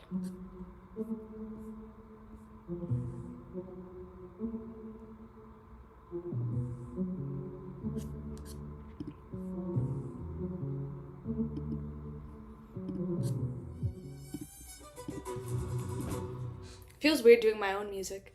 Deep within the mountain range of the ancient castle, as soon as Dark Demonic Wolf Kotar returned from the fog of history, he instantly removed all connections with the outside world. He was appeared to have abandoned this place and moved somewhere else, although he still hadn't figured out what happened with an accident already happening. His experience told him that he could take the chance at all. He should retreat and give up as required of him. At the same time, he thought came to Klein's mind in the city of the old. His figure instantly appeared in the ancient palace above the great fog. At the seat belonging to the fool, he merged with the constantly distorted and scanning crimson figure and took form. In this mysterious space, the crimson star that represented justice, the hangman, the star, and other members of the Terror Club were constantly expanding and shrinking. They emanated layers of ripples and formed mighty waves. This was one of the preparations that Klein had made in advance. In the name of Garamond Sparrow, he had used different reasons to get the members of the Terror Club to pray to Mr. Fool, one after another, asking the existence to pass a certain answer to Mr. Fool, or Mr. World. As such, the Crimson Stars resonated, affecting Zephyr Castle first, thus allowing it to summon the Fool to resolve the problem. This was one of the key factors that could help him escape from Amon's clutches. It could help him remove the need to take 4 steps counterclockwise and recite the incantations. He could directly enter Zephyr Castle without wasting any time. And in a battle at the level of the gods, the difference a second would make perhaps determines the difference in an outcome. To fight someone more powerful than him, Klein had to consider every detail. Sitting in the high-backed chair belonging to the Fool, he beckoned for the staff of the stars and the sea god scepter while observing the other changes in Zephyr Castle. In the grayish-white fog, there was an additional crimson glow that rapidly shrinking and also disappearing in time. Around the Fool's seat, ripples of light boomed as though they were forming a pure passageway. He could barely make out the gigantic demonic wolf's figure from the crimson moon. This was a result of the Kotar spying on Zephyr Castle. Through the passage of time, he gained a slightly understanding of the situation unknowingly been invaded. As such, he established a preliminary connection to Zephyr Castle. Of course, as the angel, the god of wishes in the second epoch, he had the right and the ability to sever such a connection and get rid of the corresponding corruption if Klein didn't make use of these 1 to 2 seconds, or he would lose his lock on the dark demonic wolf. And, at the side of the Fool's seat, a rippling light affected the figure wearing a half-top hat and long black trench coat. Garamond Sparrow.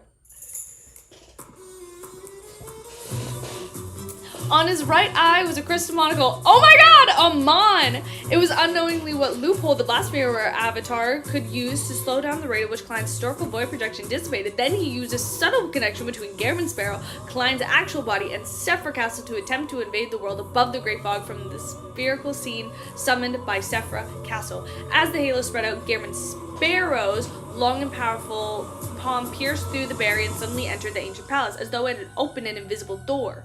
Although Klein had already prepared for this and knew that it wouldn't be easy to get rid of Amon, he couldn't help but feel his scalp tinge when he saw the scene. He was afraid that in the next second he would go grab a crystal monocle and put it on his right eye. This was something that had to be resolved in 1 to 2 seconds, otherwise the owner of Zephyr Castle would be a question left in the air. Without any hesitation, distorted and transparent worms of the spirit appeared on the surface of the skin. They quickly gathered, forming another Klein. After catching the sea god scepter, Klein stirred the powers of the Zephyr Castle with the augmentation of the layers and invisible waves. The blue gems lit up, causing violent bolts of lightning in forms of silver balls to rotate through the rippling light. Amidst the crackling sounds and pain and pierced through, the Zephyr Castle instantly shattered and evaporated. The spherical light that filled the destructive aura expanded outwards, descending into reality, enveloping the monocled Garamond Sparrow. Oh my god. Man of my dreams. Garamond Sparrow wearing a monocle? The historical void projection was only barely maintained with the use of loopholes, so it collapsed after suffering such a strike. He could only adjust the crystal monocle and shake his head in regret as he watched his figure rapidly fade away after being shattered by electrical bolts. As a small portion of the worm's spirit resonated in Amon's prayer, Klein grabbed the staff of the stars and his actual body. He held the staff embedded with many gems and aimed the Grade Zero sealed artifact, rapidly shrinking crimson light. At the same time, a scene appeared in his mind. The rubies, emeralds, sapphires, and pearls on the staff of the star lit up one after another. Gong! The sound of a distant bell seemed to have transcended an infinite amount of time and echoed within the grayish-white fog, reverberating within the crimson light. The pitch-black darkness in the front of the demonic wolf Kotar suddenly faded, revealing a huge stone wall clock. The wall clock was an ancient and molten, and surface was grayish-white and bluish-black, split between 12 segments. Each segment had a different symbol and represented a different time of the day. At the core of the wall clock, 3 needles seemed to be formed in the worms of time in different lengths. Short, medium, and long were filled with the feelings of the time and left on the marks. This was the beyonder powers of the Angel of Time. Amon, using the Staff of the Stars, Klein had made it appear again. Normally speaking, a beyond power at this level wasn't something that could be understood and just witnessing once or twice. It wasn't easy to record, but Klein wasn't fighting alone. During this period of time, he has made use of the Miss Magician summoning to return to Backlund frequently. He wanted to use the Star Leonard to chat directly to Pallas Zoras and gained a deeper understanding of the corresponding mysticism, knowledge, and supernatural details. Although Pallas had already dropped to a Sequence 2 level, he was unable to use the powers at the time domain. His experience and knowledge remained. On the ancient mysterious stone wall clock, the second hand suddenly jerked, causing everything around Dark Demonic Wolf Kotar to slow down. Even the deep darkness seemed to freeze. The miracle invoker, who was just about to completely cut off the contact with the outside world and distance himself from where he was granting his own wish, suddenly froze on the spot. There's a brief moment of him being fixed in place. There was no doubt that there was a huge gap in power between the original Beyonder powers and those replicated by the Staff of the Star. However, for Klein, the effect was already enough. The moment he saw the Dark Demonic Wolf being affected by the ancient wall clock, he immediately dropped the Staff of the Stars and made the worms of spirit he had just separated from his body fly back into his body. With the thought, he returned to the City of Oil before the first epoch. Then he appeared to the dark, desolate plains with the lantern and emanated a faint yellow glow. His right hand extended forward and he successfully pulled out a projection of the Star of the Staffs. Oh my god! This method could effectively increase the success rate of summoning the Star of the Staffs, but it would clearly reduce the might of the Grade Zero sealed artifact. After all, he was summoning a historical projection of a historical projection. Of course, as it was raced against time, making such a choice was very easy. Klein didn't enter the fog of history again. He reached out and grabbed his shoulder and used dream divination to outline the feedback he received while using Sephir Castle to reverse the corruption of the Dark Demonic Wolf. In the dark, unlit hall in the ancient castle, a mountain-like demonic wolf stood up.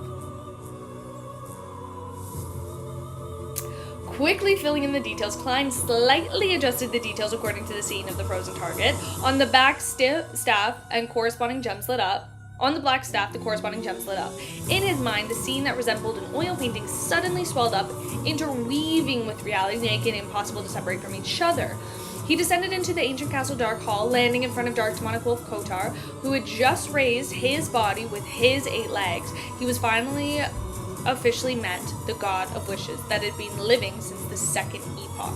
Without any hesitation, Klein took the opportunity of the Dark Demonic Wolf having just escaped the influence of an ancient wall clock. As he dispelled the historical void projection, he took out an iron cigar case pocket and opened it. Inside the cigar case was the low and gold coin. Its surface flashed, reflecting Renette Tinker, who was wearing a dark and complicated long dress and holding 4 blonde, red-eyed heads. On the preparation, Klein was to use the method that he used to bring around Admiral Blood Sr. This allowed him to bring Miss Messenger to the forsaken land of the gods.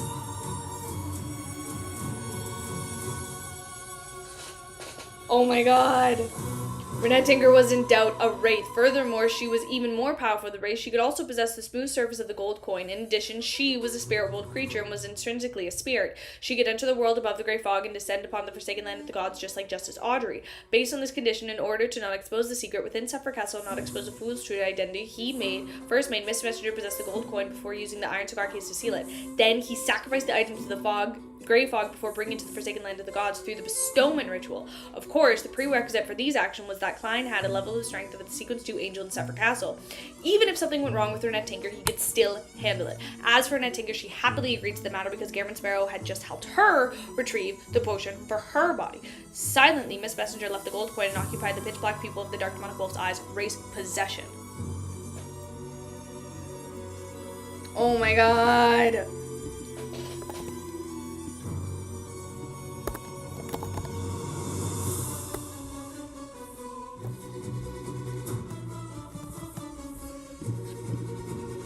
Just as Renette Tinker's figure appeared in the Dark Demonic Wolf's Kotar's pupils, she left the window with the heart and began expanding back to her original state.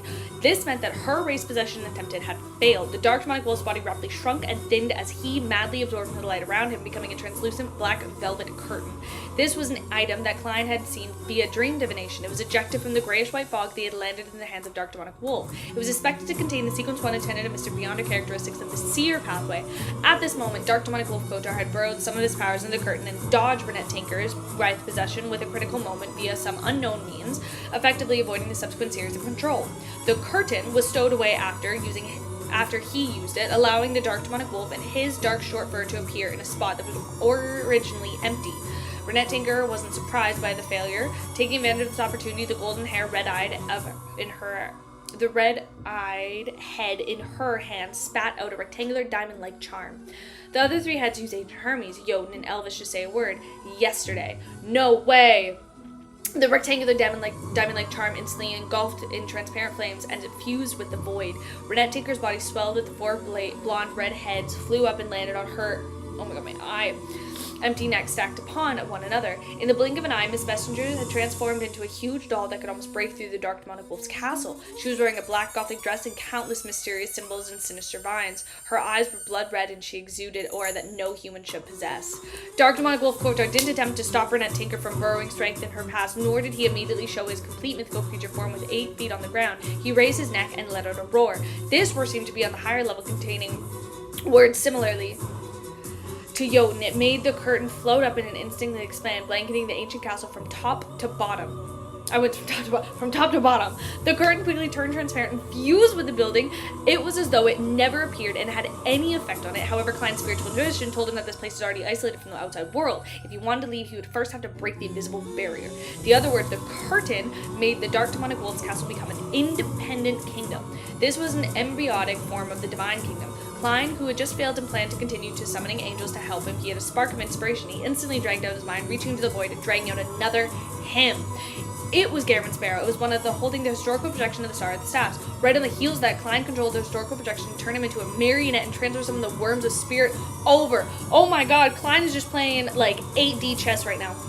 While he was busy with the matters, Renette Tinker had already recovered her peak condition. Her bright red eyes reflected an 8-legged demonic wolf. With the faint flesh, the dark demonic wolf turned into a white goat. However, outside the dark hall, the giant holding the broom suddenly trembled and transformed into a demonic wolf with the tuft of the gray hair on his forehead. At that moment, when the curse was cast on him, a miracle invoker, he was swapped places with his marionette. He opened his mouth once again and let out a roar. The roar also contained words that mostly resembled the source of a Jotun describing a beautiful wish. I wish for all godhood here to dissipate. In the second, as the god of wishes, the dark demonic wolf granted his wish. Klein immediately felt that the godhood was being repressed. The beyond powers that stemmed from the scholar of your bizarre sorcerer could no longer be used. Fortunately, the historical board protection was maintained with spirituality. As long as the summoning was successful, it wouldn't be dispelled by the dark demonic wolf's wishes. Similarly, as Klein, he had already returned to his historical void protection into the marionette and transferred a number of worms of spirit over. He could swap locations with his projection. Apart from him, Renette Tinker and Dark Demonic Wolf were also affected by the wish that had been granted. There's beyond powers above the sequence 5 had vanished into thin air, making it difficult for him to use.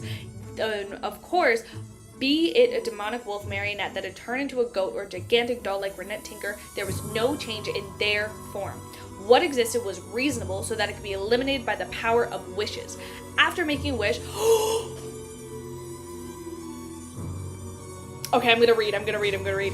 After making a wish, the dark demonic wolf arched his back and bent his body slightly. It looked like he was about to engage in battle. Got that back arch on him. Hey! Sorry. Engage in battle with Klein and Renette Tinker. At that moment, his mountain-like body was the size of a castle-like doll. He looked down coldly at Klein, capable of crushing him with a single swipe of his claw. In addition, the castle had his many marionettes rushing over. They consisted of giants, elves, vampires, humans, and deformed monsters. Only a number of them were sequence 5, but now they all had Kotar's worms of spirit in their body. In other words, this is special environments. All of them were at sequence 5. After the dissipation of the godhood in the independent kingdom, Dark Demonic Wolf Kotar's advantage became obvious. More than 100 sequence 5s were besieging 2 sequence 5s. Furthermore, the Dark Demonic Wolf was itself a mutant. Even though he could reveal any godhood, his massive size and terrifying strength made him adept at combat. He wasn't on the same level as a weak human like marionette Klein. At that moment, the body of Renette Tinker, who was dressed in a black gothic dress and twinned with sinister vines, suddenly turned incorporeal. First, she reflected the floor, ceiling, window, and jumped into the pitch-black pupils of the Dark Demonic Wolf. She had once again attempted Wraith's possession. However, Dark Demonic Wolf Kotar swapped locations with another marionette in a timely fashion, preventing Renette Tinker from successfully possessing his body. Renette Tinker wasn't discouraged as she continued using mediums such as glass windows, chandeliers, and eyeballs to jump through different marionettes and pursue the real Dark Demonic Wolf. As for the Demonic Wolf, he relied on his numerous marionettes and had the advantage of copious numbers of worms of spirits. He swapped bodies between marionettes without a pause to avoid being forcibly possessed by the ancient bane. Amidst the two angels, silent conflict, a large number of dark demonic wolves marionettes had surrounded the two clients. Beyond her powers, like a vampire's abyss shackles, a giant hurricane of light, an elf's wind binding. Hold up. Abyss shackles, hurricane of light, an elf's wind blinding, and a human psychic piercing, and holy light summoning inundated their targets. They controlled, weakened, attacked, and purified Klein, acting with great rapport. Klein's getting absolutely fucked right now. Klein was only able to dodge a portion of the attacks before being drowned by the attacks. Plasma exploded as the light blasted out. Klein's staff of the stars holding figures quickly outlined itself at the side. At the critical moment, he had exchanged spots with a marionette in time. He managed his traveling powers and had to use the staff of the stars to complete the teleportation. In this special scenario, he was essentially a release of the recorded powers. Crazy. After dodging this round of attacks, Klein discovered that the marionette was controlling his spirit body threads before he could catch his breath. At the same time, a human marionette reached out the right hand under the influence of the dark demonic wolf and aimed the miracle invoker actual body. In the next second, the dark demonic wolf and another marionette switched position. As for the marionette, it was possessed by Renette Tinker. This way, the human marionette's right hand was targeted at Renette Tinker. The marionette's palm clenched tightly as his wrist spun half a circle, stealing away the target's subsequent thoughts. Right on the heels of that, he jumped and pounced on an ally. Renette Tinker was momentarily rooted to the ground. When the dark demonic wolf saw this, he immediately got several marionettes to spread open their arms and summon pure pillars of cleansing flames around them. In the holy light, Wraith Renette Tinker's body first began to melt. Following that, using mirror jump, she moved to the glass windows situated high above the castle and avoided the subsequent purification. In just a few seconds, she and Klein inevitably fell into a perilous situation. The restricted environment, being on his home ground and his traits as the god of wishes, had magnified dark demonic wolf Kotar advantage to the extreme. If it were any other skull of yore, there was only one problem he needed to consider: how to rely on Renette Tinker to escape. But Klein had his trump card. Oh my god. Just as he pulled back his spiritual body threads, he didn't hesitate to stir the powers of Separate Castle. Truly his biggest trump card. The trait of his wasn't suppressed by the dark demonic wolf's wishes. This was something even the forsaken land of the gods couldn't screen. In mid-air, grayish-white fog appeared. The ancient palace above the spirit world appeared faint. Its appearance brought with it slight tremors, a certain power followed by connections, and stood in the dark demonic wolf's castle, causing the translucent black velvet curtain to jaunt out of the place a little, allowing the independent kingdom to intersect with reality. Seizing the opportunity, Klein opened his mouth and shouted in game. He's spamming Leodero! Boom, boom, boom! Thousands of thick silver lightning bolts descended from the sky, smiting dark demonic wolf Kotar's castle. The area transformed into lightning force and emanated a strong destructive aura. I love when he does this. That is true. Honestly, who cares about Sephra Castle? Just spamming Leodero's name, that is the trump card. That is it. That is truly what it is. Help!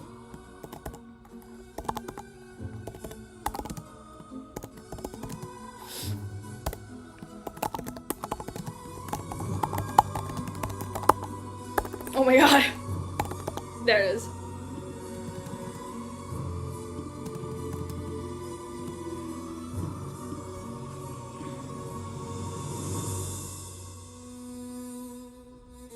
Crazy. Sorry, was I reading really fast? I got really excited. And then I just kind of... I feel like when I get really excited and I start reading really fast, I'm just not dyslexic anymore. I just kind of... Sorry, I'll try not to. I just got excited. Oh. Chapter 1245.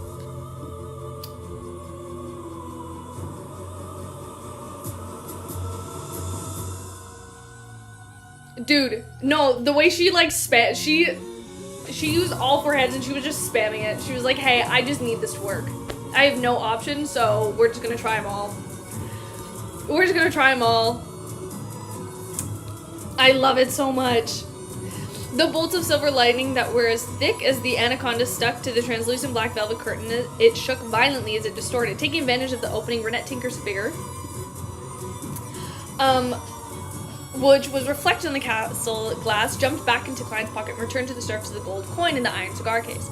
The prepared Klein raised his right arm and calmly aimed the staff at the stars and floated tiles in the hall. The scene surfaced in his mind and represented one of the beyond her powers of the druid. The ground beneath his feet instantly softened, turning into... Okay, just really quickly pause, sidebar. I really want Klein to have to meet Leo Darrow and him to just be like, bro, what the fuck? Like, what the hell, man? I just think it's gonna be so funny if that happens. Because he does not strike me as the type of person who's gonna be like, yeah, no, that was chill. He'll be like, what was the point? Why me? It pissed me off. The translucent black velvet curtain could no longer withstand the cleansing from the lightning storm. A moment from the marsh solidified. It curled into a ball that fell back into the castle. No longer restricted, a few thousand thick bolts of lightning rained down from the ancient castle. The tower collapsed and the hall was left in shambles. One marionette after another burst into ephemeral illusions under the pricking of the lightning sky. There was an instantly charred black and reduced to ashes. When the silver lightning illuminated the entire mountain range subsided, dark demonic wolf Kotor's castle was in the ruins. Many spots were burned with red flames. Klein immediately emerged from the bottom deep pit and saw that the dark demonic wolf covered in dark and short fur had performed the same action. Relying on the 3 druids amongst his marionettes, he had successfully hidden underground and avoided the lightning bombardment. Damn. And at that moment, the independent kingdom created by the curtain has completely disintegrated. However, the dark demonic wolf wish hasn't completely expired. The return of godhood still needs some time. Without any hesitation, both parties engaged in another intense battle. Kotor allowed the crinkled curtain to fly up and drape him, as so to prevent the race possession. After all, there were only 3 of his marionettes left out. Of course, this way, he could no longer swap locations with his marionettes. At the same time, Renette Tinker left out a gold coin in Klein's pocket and flew towards the 8-legged demonic wolf. She had given up on the idea of possession, and her arm suddenly swelled. A few strands of gray hair grew from the back of her hand, and her nails became long, sharp, and firm. Werewolf transformation. This doll-like Bane entity became a huge werewolf. She kept moving at high speeds, waving her sharp claws as she engaged in an intense battle with a hill-like dark demonic wolf. Amidst the chasing clouds, Klein was attracted by Kotor's 3 remaining marionettes. One of them raised his head and roared, causing brown short hair and tear through the clothes. In an instant, he transformed into a terrifying giant bear that was twisted the height of a person. One crouched down, pressing his palms against his ground, while the other raised his right hand and yanked his hair. At that moment, a crimson flame surged out from Klein's clothes, instantly devouring him. His figure appeared at the sea of the flames at the side. Then he jumped out, raised his staff, and charged straight for the huge brown bear. And at the spot where the originally standing dark green mutated vines pierced through the ground and grew wildly, stirring the remnant flames in the middle. Tap, tap, tap. The huge brown bear dipped back down in heavily strides. It brushed towards Klein in a high-speed steam locomotive. It spread open its arm, trying to give him a passionate hug, with it could crush all of his bones and squeeze him into his chest muscles together. Tap, tap, tap. As his black trench coat failed to back, Klein didn't retreat as he was about to collide with a huge brown bear. Suddenly, he kicked his left foot and twisted his waist. He forcefully jumped up and flew past the brown bear diagonally. Thud. As the two crossed each other, Klein swung his black staff down and ruthlessly struck the brown bear's shoulder. Oh my god. I mean, I guess they are in Russia. Just fighting bears. Normally, such an attack would have been able to hunt the thick hide of brown bear. However, with the staff of the stars, a physical attack would lead to a random abnormal change in strange effects. Of course, under the god of wishes suppression, these changes and effects would exceed the sequence for beyond powers. As the sound of the staff strike reverberated, a huge brown bear's shoulder tore open diagonally. From his shoulder, the bottom half of his torso teleported more than 10 meters away as the remaining portion remained in place. The brown bear's internal organs, and the blood gushed to the ground in rather shocking scene. However, the brown bear wasn't dead yet. Its just 2 halves were squirming, and it struggled to stabilize his center of mass and continue attacking. As a marionette, he had long died. Such a damage was nothing. At this moment, Klein had already jumped to behind the brown bear, and his feet were on the ground. Another wave of scarlet flame surged out, drowning his figure. A flame that was about to be extinguished rose up as Klein leaped out and arrived close to the marionette, which had both hands on the ground. With his silk top hat, he ran past the marionette without turning his head, and he swung into the staff to the side. Thud. The marionette's body burst into golden flames as his figure instantly vanished. The flames surged into the sky and the marionette jumped down. However, the golden flames didn't extinguish, quickly burning into ash. Without even looking over, Klein had already rushed over to the marionette and yanking his hair. The marionettes immediately threw out their hair in hand. These strands of hair began to burn as they emanated black gases, sounding alarms to Klein's spiritual senses. Poison, an unknown poison. With a creak, he forcibly stopped using his ability as a clown. Using the inertia of his body, he extended his back staff.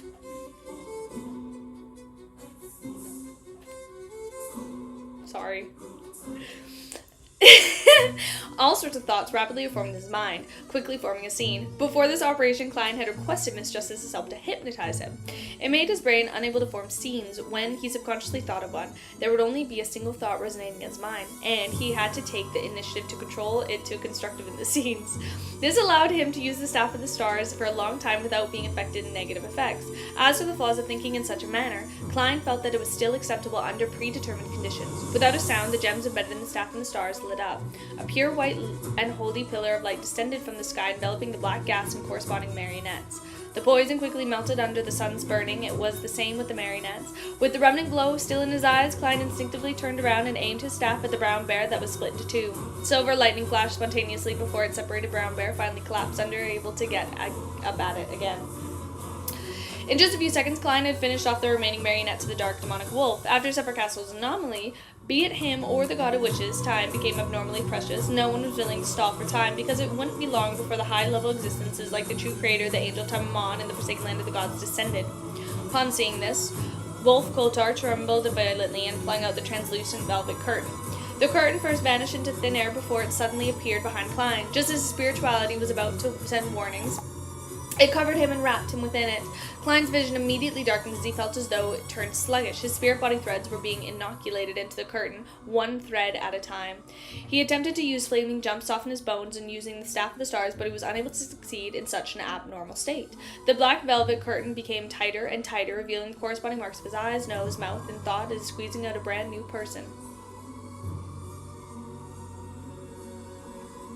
Renette Tinker immediately jumped and appeared in the translucent curtain, purging from Klein's body and teleporting everywhere. The dark demonic wolf sized up the opportunity and raised his neck, letting out a roar. The curtain stood up and had become a cloak draped over the invisible person's body. The terrifying suction force was born, causing the spirit body threads of Renette Tinker and Klein to uncontrollably float over.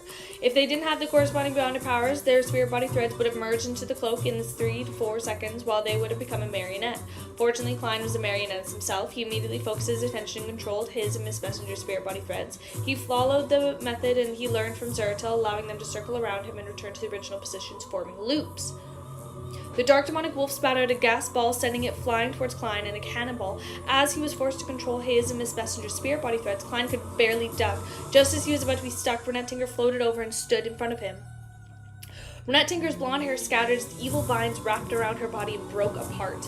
The dark demonic wolf's follow-up actions were one smooth, continuous series of actions, taking advantage of the moment when the curtain was desperately pulling at its target's spirit body threads. He launched repeatedly attacks on Klein, forcing Renette Tinker to block them. It caused the tough ancient bane to tremble under the attacks of his claws, air blobs, and flaming stacks. More and more wounds appeared, making it look like she could no longer last. At this critical moment, as Klein controlled his spirit body threads to resist the action of the curtain, he reached into his pocket and took out another iron cigar case. The seal was removed and the box was open. Inside, there was only a gold coin lying quietly. There was also a wraith on the surface of the gold coin. This was the blurry female wraith, the true, undying creature, and not a wraith from the mutant pathway.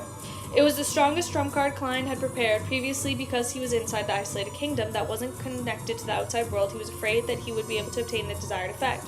Only when the curtain targeted him and Miss Messenger did he feel that the opportunity was here. As the box was opened, the wraith suddenly jumped into the surface of the glass fragment. On it was nearly illusory black tubes and extended into infinity,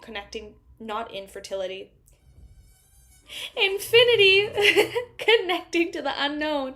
This was a symbol of artificial death. And artificial death was equivalent to the Evernight Goddess. This trump card was the reenactment of time when the Evernight Goddess had used the God of Glory Badale's corpses to foil Amon's attempt to snatch Separate Castle. Oh my god. For this, he deliberately found the wraith-like monster in the forsaken land of the gods to imprison it. Placing it together with the artificial death protection white feathers he summoned from the fog of history.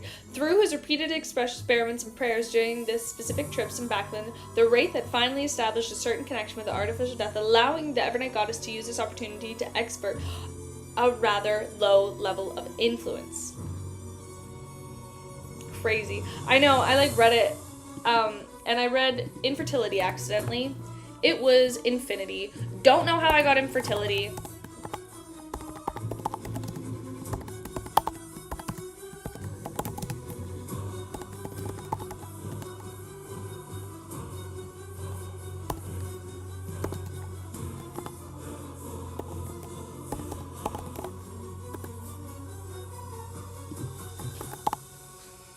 Probably will never know how I got infertility.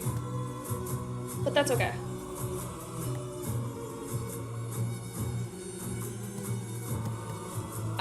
Yeah. We'll see.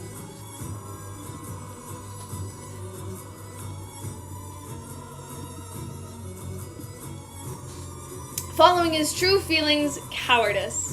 The dark demonic wolf that was attacking Renette Tinker seemed to have sensed something. He slowed down and turned to look at the wraith that had just appeared. His pupils, which already occupied 2/3 of his eyes, had suddenly dilated, as if he got scent of a familiar but dangerous aura. In the blink of an eye, the wraith raised her arms. The power of wishes in the surrounding area rapidly diminished at an accelerated rate. Godhood began to return, having reached a level of sequence 4 under the soil beneath the dark demonic wolf's feet. Pale, white, and illusory arms emerged. They were densely packed like forest, grabbing onto Kotar's 8 legs, making the miracle invoker feel like he had fallen into the cold and dead silent. He was temporarily unable to break free.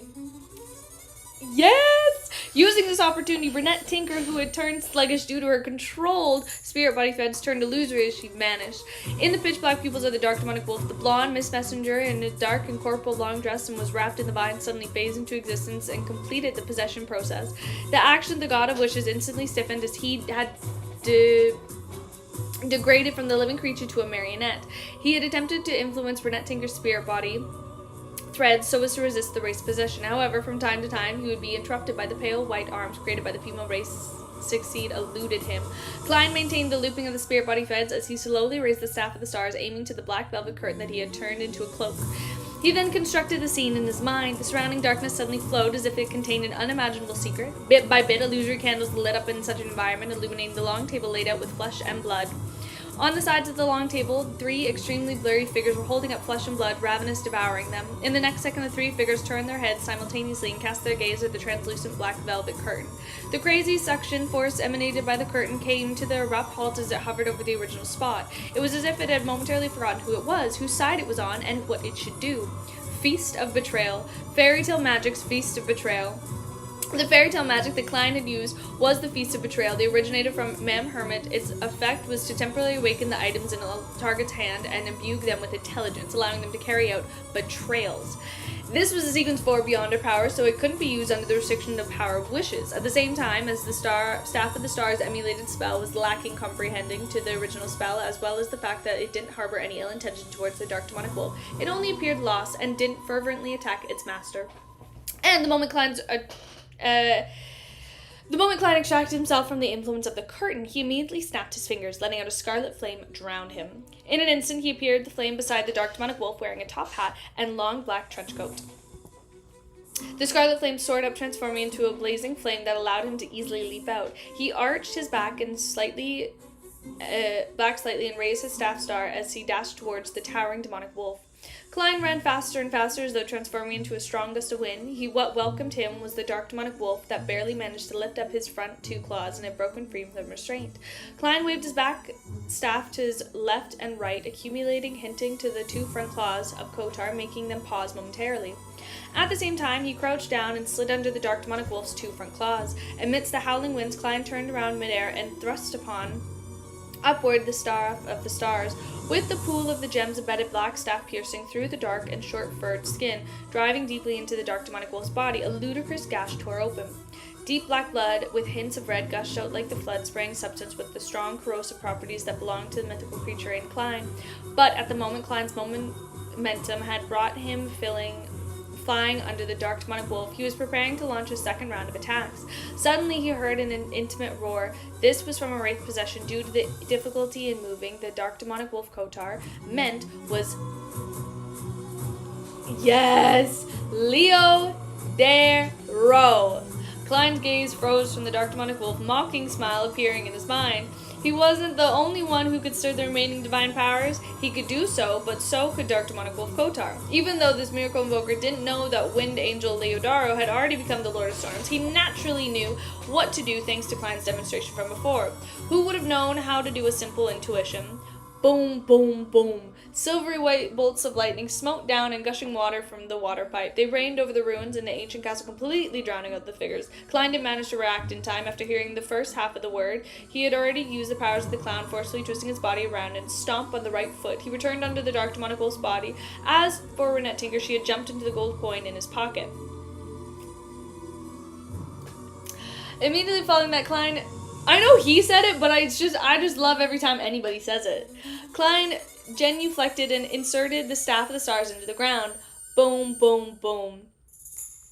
The vast storm tore through everything in its way. By the time the terrifying lightning force dissipated, the ancient castle that belonged to the dark demonic wolf couldn't even be considered a ruin. There was no traces of it at all, leaving only the charred crater. Within the deep pit, paper figurines were blown up as they were reduced to ashes. With the sound of a piece of the soil that shimmered through the glint of the rainbow-colored glass softened, Klein burnt the reactant out. With the dark demonic wolf suffering the burnt of the damage, he used paper figurine substitute and underground silk to barely survive. He could faintly smell the aroma of roasted meat exuding from his body. After returning to the ground, the tattered-clothed Klein turned his gaze and looked at the battlefield situation.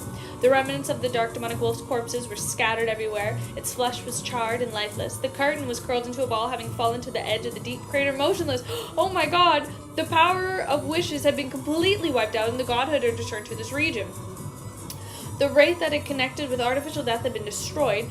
If it were any other Beyonders, that would probably think that the Dark Demonic Wolf had chosen an outcome of mutual destruction, but as a demigod of the Seer pathway and having enjoyed the benefits of the Miracle Invoker ahead of time, something else flashed across Klein's mind. What is a miracle?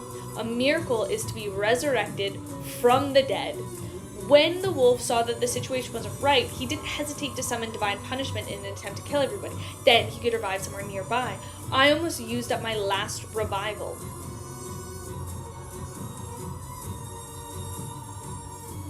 With regards to such matter, Klein had a certain contingency plan. He immediately used the charm engraved in the Fool's patterns and used the proximity for playing in front of his messenger. Then he used the summoning of Sephra Castle. Crazy. That had yet to disappear into the world above the grey fog, and thought he had relied on the prayer light and the true vision to inspect the surrounding to seek out the resurrected dark demonic wolf. At this moment, Renette Tinker let out a gold coin in Klein's pocket and appeared beside the curtain that was curled into a ball. Her voice was slightly ethereal. This is regular music. Unless, do you want me to do a different song?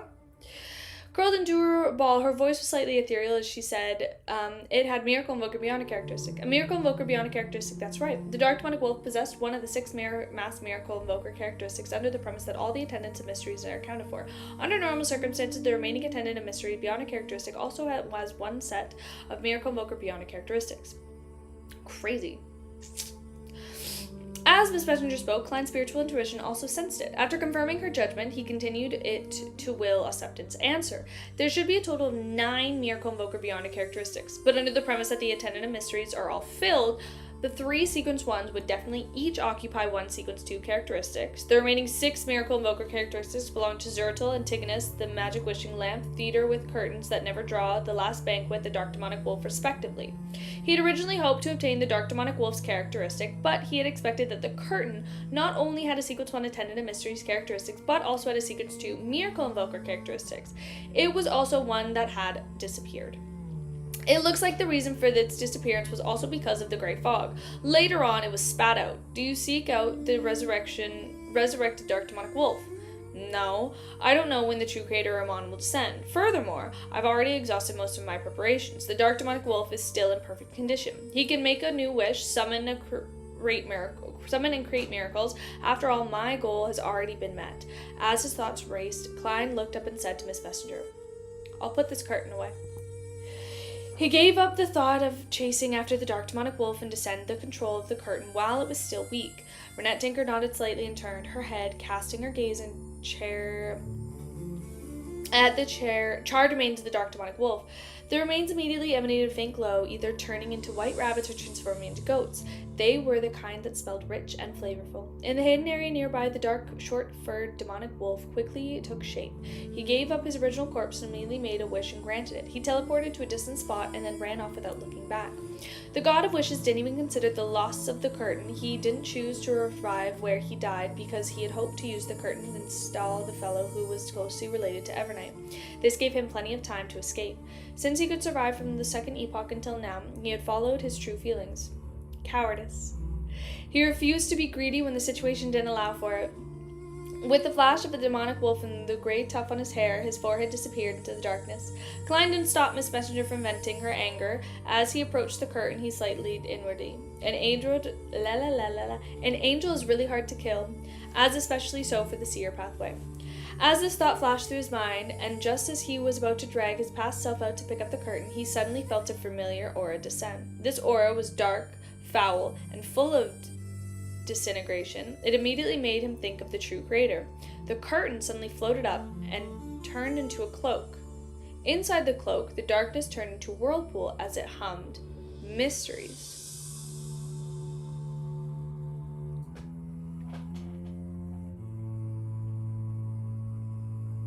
Okay.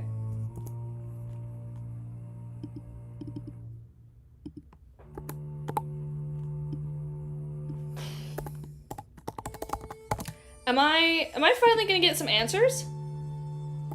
The chapter title is Finally. So am I finally gonna get some answers in these next two chapters? That would be cool. That would be really, really cool.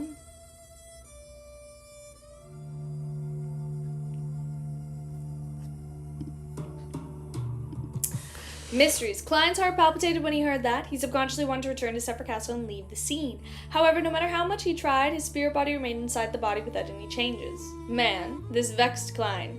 He instinctively cast his gaze towards Renette Tinker, who was beside him. He saw that Miss Messenger had already floated away, looking like she was facing a terrifying enemy, and the summoning... Oh my god, my eye. And the surrounding darkness froze like a cold lake. Lightning stopped streaking... Okay. Kemi, am I supposed to change the music? Because I feel like something's about to happen.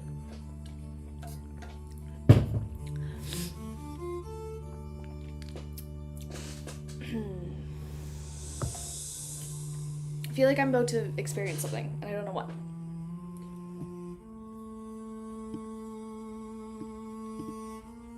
We're gonna see, though.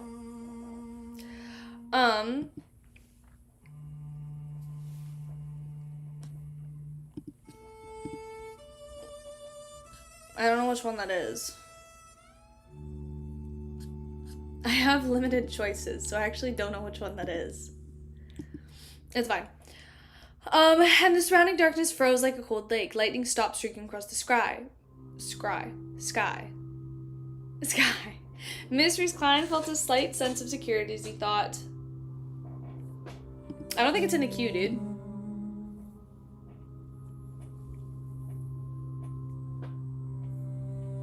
So.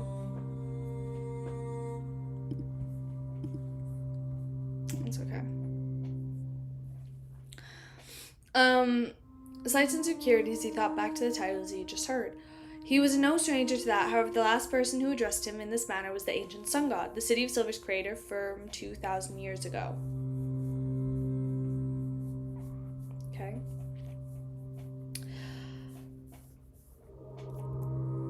He died. He sensed Klein's divination and shouted this out through an insurmountable distance of space and time.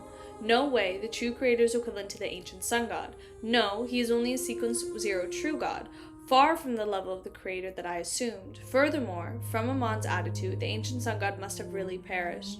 The true creator is a pitch-black infant that emerged from the ancient sun god's stomach and inherited some of the ancient sun god's characteristics and memories.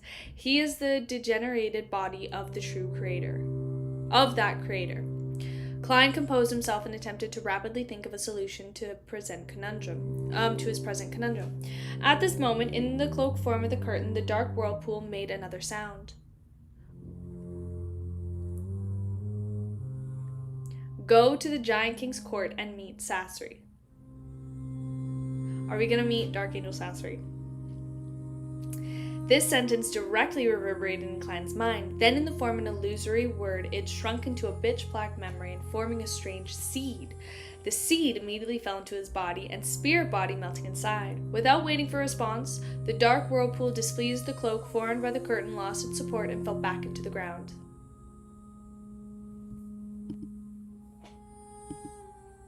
The true creator, consciousness that descended had corroded a portion of my spirit body and some of the physical body. I'm compelled to go to the Giant King's court and open the slumbering Dark Angel Sasori's palace. This is a matter that many deities are paying attention to. After watching for a long time, the true creator... What? I saw I was tagged. Which one is it?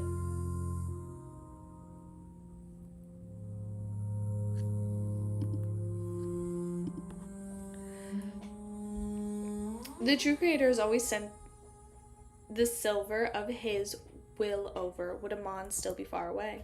In addition, Klein also tried to seize the opportunity to enter the world above the Great Fog, hoping to use the power of Sephir Castle to remove the corrosive influence that plagued him. All right, Renette Tinker nodded, allowing the numerous bionic characteristics left behind by the creator to fly over and continue within her. According to their prior agreement, other than the spoils of war... There you go. Klein planned on offering it to the Evernight goddess in a form of gratitude. Regardless of whether the deity needed it or not, he still needed to do the necessary procedures. He had to express his gratitude when needed. After clearing the battlefield, Renette Tinker entered the iron cigar case. Oh, that's what that one is called?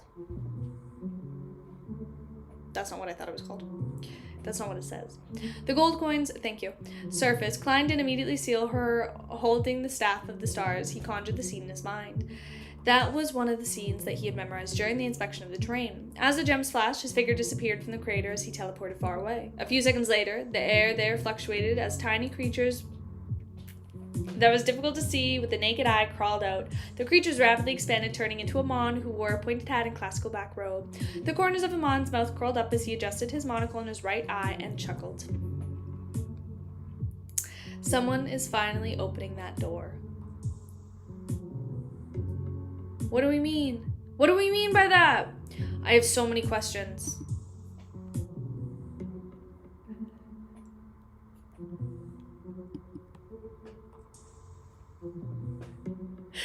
After 2 rounds of teleportation, Klein took out the iron cigar case that Miss Messenger was hiding in and used the Staff of the Stars to create several layered seals, the kind that would be removed at the moment he touched it. Right on the heels of that, he entered the fog of history and dashed all the way to the time before the first epoch. He relied on the prayer that he had yet replied to and instantly entered the world above the Great Fog through the summoning of Sephir Castle. As the roars of the ravings echoed, he felt the corrosion in his spirit body gather together, curling into a ball despite passing through layers of cleansing effects. It managed to maintain its stability and didn't completely evaporate. Is this the power at the level of the true deity? Yes, it's the true deity who wields the domain of degeneration. Sitting in the seat belonging to the fool, Klein frowned slightly as he observed his state. The corrosion created by the true creator wasn't strong. If they were to leave the protection of Klein's spirit body, they would be able to last long above the Great Fog. This was also the main reason why they had made the judgment and dared to directly enter Sephir Castle. However, unless he planned on dying again, there was no way he could bypass his own spirit body and remove the corrosion.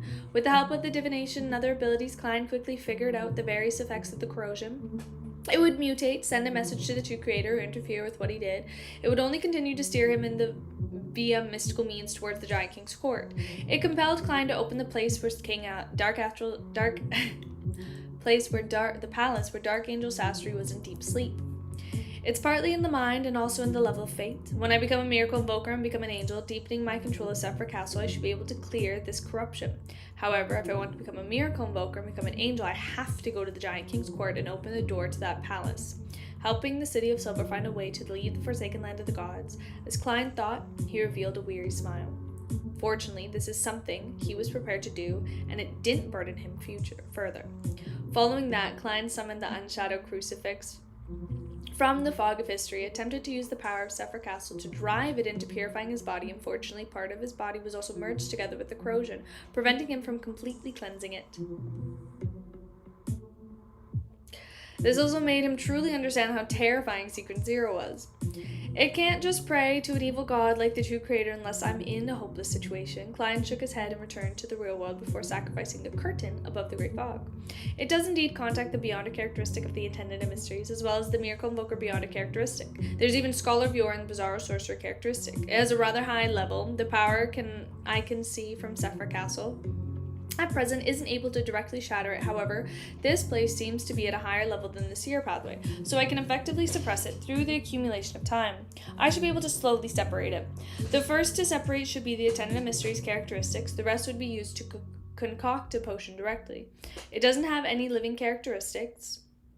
The one that was summoned just now has already disappeared. With the translucent black velvet curtain in hand, he looked at it for a while. Then he activated Sephir Castle and conjured a metal pot which was boiling invisible power. After staring at it for a few seconds, he threw the curtain into the metal pot and pressed down the layers of seals onto the pot's lid. In about 3 to 4 days, the Attendant of Mysteries Beyonder characteristic would separate. The supplementary ingredients would be thrown into a remnant remained, and it would then be a Miracle Invoker potion, one that includes the characteristics from sequence 9 to 2. Looking around, he raised his right hand and took a piece of paper from the junk pile. This was one of the other preparations. He had spent a large amount of time advancing and had failed time and time again to successfully summon 0-08 using the quill. He wrote down what reasonable reaction Dark Demonic Wolf would have. This was to prevent the other party from reacting in unexpected ways in the very beginning, causing the plans to fail. With the cooperation of the short script, the Dark Demonic Wolf had been attracted by Klein's strange behavior. Therefore, it was very reasonable that he didn't extinguish the prayer light immediately. Similarly, without knowing how many enemies or what strength the party had, the Dark Demonic Wolf didn't flee in a hurry. Instead, he created a completely independent kingdom, isolating it from the possible reinforcements of his very reasonable reaction. With the flick of his wrist, Klein burned the piece of paper. Then he hurriedly sacrificed the seal iron cigar case to Sephir Castle. He was responsible for Miss Magician's prayers and relied on the world's messages. Forrest didn't dare delay any further. She immediately got up and used the recording beyond her powers to grab the area ahead, dragging out Garamond Sparrow from history. Oh, I wish. With that, Klein teleported to the empty room in the nearby hotel. He set up a ritual and brought out the iron cigar case back to reality, releasing Renette Tinker.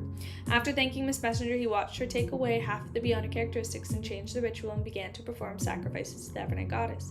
At the end of the ritual, he prayed with anticipation. I pray for a hit on how to purify the corrosive influences in my body. In his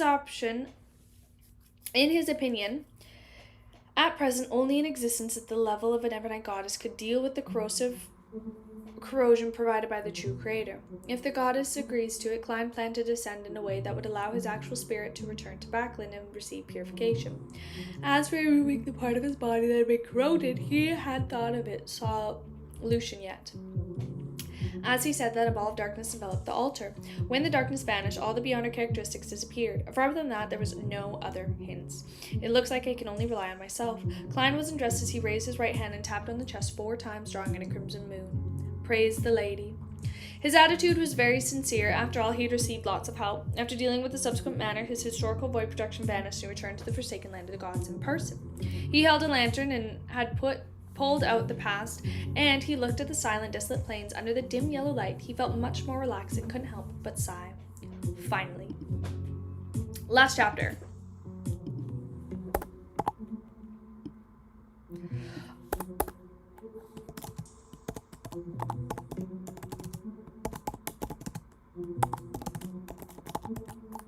Oh my god.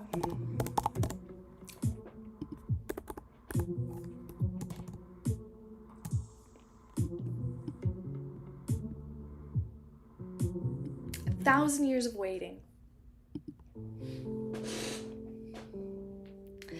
In a primitive forest outside Bayham City in the Roast Archipelago, the leader of the resistance gathered the mountain cave as they looked respectively at the sea blessings.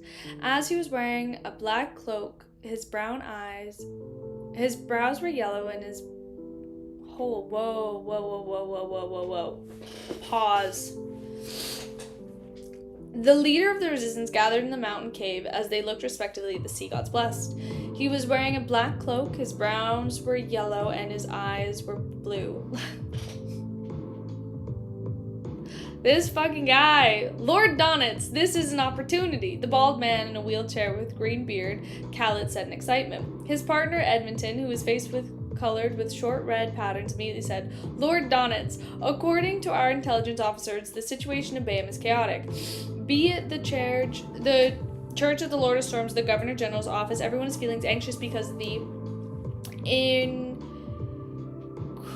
increment of backland by the Phaeacian military forces. Having said that, Edmonton looked at Khaled, who got the person in charge of the corresponding field to give a more detailed description. Khaled looked at the solemn-looking Lord Donitz and deliberated over his words. Internal cracks amongst them can already be seen. Some people wish to command their forces in colonies to support backland, while others wish to hold on to the place with the place as the tinder for the resurgence. This difference in opinion has caused the military and the beyonders of the Church of the Lord of Storms to be at a loss. There are flaws in every aspect. Lord Donitz, this is our chance. We can agree to the conditions for Faesac and the Fainter Potter Navy. We can cooperate with them to attack Bayham and take back our kingdom. This is indeed an opportunity, but it is something I can decide. It's not like I'm stupid. Donitz listened quietly at the leaders of the resistance and muttered to himself. Having grown up in Intis, the famous pirate, treasure hunter, didn't have any qualms about attacking the Lowen colonies. He had zero hesitation or uncertainty about it. Of course, he didn't have a strong sense of belonging to the Intis Republic either. In fact, when he was occasionally a part of the Time pirate, he preferred targeting businessmen from Intis. This was because they often carried more valuable luxury items with them. There was only one reason why Donitz didn't agree on the spot to request the resistance leader. It was because he had become a conspirer. So he knew very well that this position was a human mouthpiece, a tool that was responsible for passing messages between Gammon Sparrow and the leader of the resistance. Gammon is most likely Lowenese. If I were to agree to it directly, I might not be able to see tomorrow's sun. However, he acts like he doesn't care about Lowen at all. Dog shit. I can't be fooled by such superficial appearances. Donitz clears his throat and surveyed the area. This matter is of grave importance. Prepare a clean and serene altar immediately. I need to pray to God. In the organization that believed in the Sea God, such a request didn't surprise the likes of Khaled, Edmonton, and others. It even met their expectations, hence they immediately arranged for people to prepare the sacrifices. The resistance in the Worst Archipelago can't sit still any longer. They were also supported by countries like Faesac, Intis, and Fainter Potter to survive this long, or else they would have been annihilated by Lowen and the three churches. I've even got them to extract quite a bit of help from the various countries. After hearing Donit's prayers, he sighed. Sitting in the ancient palace, he lightly tapped the edge of the molten table in front of him. After pondering for a few seconds, he conjured the world Gammon Sparrow. The crazy adventurer immediately took on praying posture in a deep voice and said, Use the current situation to directly negotiate with the upper echelons of the Church of Storm and the Governor General office. Exert pressure on them. The goal is to force them to give and accept an idea of self-governance by the people of the Roast Archipelago. The resistance can guarantee that the Lowenese will have most of their interests protected, allowing them to mobilize the troops and the beyonders of the reinforced backland. Inside the clean and tidy altar, Donitz received feedback straight in his back. He turned around and looked at the leaders waiting outside. He said with a solemn expression, I have received a revelation. God has informed us that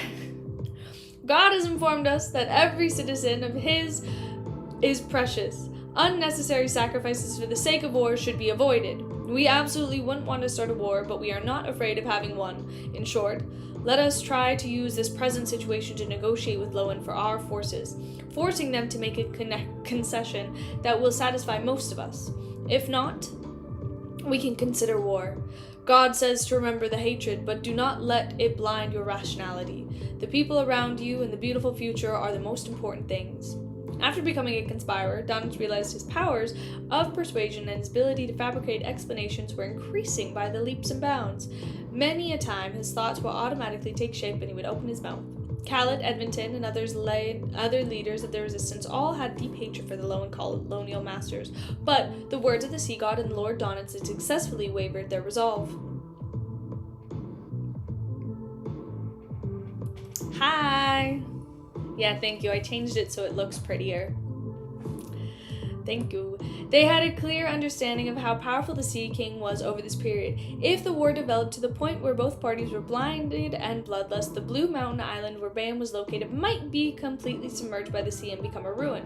All the locals would end up being dragged to the grave by their actions. The powerhouses from the Facesack and Fainter Potters were indeed capable of stopping the situation from collapsing. However, how much power could they divert to this peripheral battlefield in the Roast Archipelago? As this, for them, Khaled and the other leaders of the resistance didn't trust them much. They believed that these fellows were no different from Loanese. They were all bandits from the northern continent and could rip off their masks at any time and become a new colonial masters. After moments of silence, Khaled, who was sitting in the wheelchair, looked at the man in the black cloak altar and said, "Lord Donitz, we are willing to work hard for peace." He paused for a moment before saying, "According to the intel, that one who has just finally say in the Roast Archipelago is Sea King Jan Kotman. It's best if we negotiate with him directly." Donitz nodded slightly and said, "That's exactly what I was thinking. We need to send someone to represent us and enter Bam to face Jan Kotman." Just as he was about to ask who was willing to go, he suddenly noticed that the gazes of Khaled Edmonton and the others were all on him. It was as though they were saying that the blessed of the sea god, the Intis pirate, who was relatively extraordinary status, was the most suitable candidate. Dog shit. Donitz cursed silently before he looked at the crowd and quickly thought of something. "Yes, this is an honor, and it also contains extreme danger. I know that some of you are filled with the spirit of sacrifice and want to make the necessary contributions. How about let's draw lots to decide? This is the fairest way." "I have no objections." Kala and company didn't hesitate to give an answer. A few minutes later, Donitz looked at the card in his hands as his facial muscles twitched. City of Silver, at the top of the spire in the chief's room, Colin Iliad cast his gaze at Derek, who appeared less physically developed when placed in contrast to the surroundings. "Are you ready?" With the leg-born-like object in his hand, Derek held the ghostly blue thunder god Roar, which was wrapped in lightning bolts, and nodded heavily. "Let's go." He didn't act like a Beyonder from the Sun Domain, but more like a berserk warrior. With white hair and old scars on his face, Colin Iliad immediately stiffened his gaze and looked at Lovia. "Are you ready?" Lovia, who had a head of straight gray hair and a pair of light green eyes, or gray eyes, no longer wore a usual black robe and purple stripes. Instead, she wore a set of black armor. She nodded her head indiscernibly and said, "Ready." Demon Hunter Colin, who had become a City of Silver, cast his gaze on the others in the room and asked if they were ready. After receiving positive responses, Colin Iliad suddenly walked to the wall, removed the two swords hanging on it, and carried them behind him. "Let's set off." The City of Silver chief gave the orders in a concise manner. The team that he led would once again head to Afternoon Town Camp. They would explore the Giant King's court further and find a path to the real sea. Amidst the clinking sounds of metal, Lovia, Derek, and company silently followed behind Chief. They walked out of the room and down the stairs in an orderly manner. Along the way, they saw Waith Chairmont and the other elders of the six-member council. They saw the City of Silver residents maintaining order in the spire. These people were either leaning on the railing or waiting at the staircase. Their expressions were abnormally solemn, as though they were sending off the team that was carrying hope. No one spoke. The entire palace was silent. But when Colin Iliad and the other passed by, the City of Silver residents raised their right arm and clenched their fists. Amidst the sounds of actions, Colin and the other members of the expedition team left the spire and hit the road. They immediately lit lanterns covered in animal hides. Under dim yellow lights, residents of the City of Silver walked out of their houses, stopped by the roadside. They looked at Derek and company with admiration and anticipation.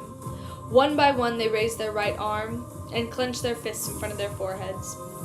Derek subconsciously straightened his back, his heart burning. Just like that, the expedition team followed the path to the city gate under the watchful gaze of the crowd and walked out of the City of Silver. Oh, Derek! As though he had tacit understanding. Colin, Derek, and Lovia, who had just left the protection of the city walls, turned their heads at the same time and looked at their home, which had stood in the darkness for 2,584 years. They saw the residents of the City of Silver had left there, were all standing near the city gates, looking at them. With a swoosh, everyone raised their right arm and placed their fists in front of their foreheads. This was the highest form of respect and also the deepest heartfelt blessing they could give. Colin Iliad stared silently for a few seconds, then he closed his eyes and raised his right arm, waving it downwards. Set off.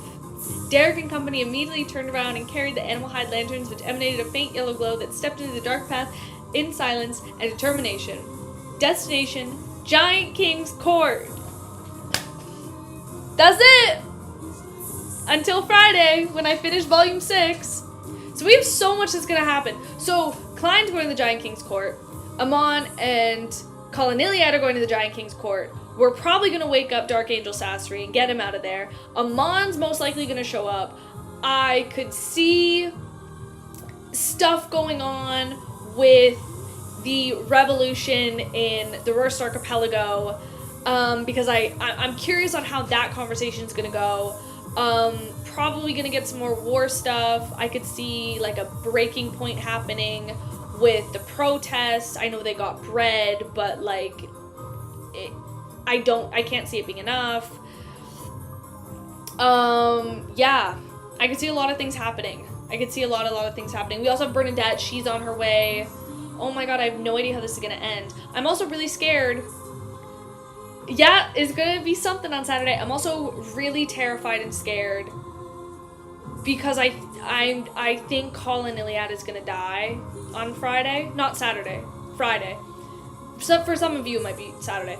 But I think Colin Iliad's gonna die on Friday. I think either him... I don't think Bernadette's gonna die yet, but I do think she's gonna die next volume. I think...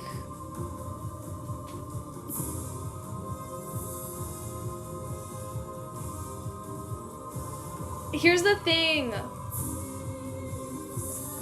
I think Dark Angel Sasori is gonna like wake up and kind of mess him up a little bit, and I think that they're gonna just barely escape with their lives, maybe. Who knows? Yeah, I can't see it ending well for them at all. Yeah. So, not totally sure what's gonna happen there. I wonder if Evernight Goddess is gonna come back again, because Klein's might need her. What else might happen on...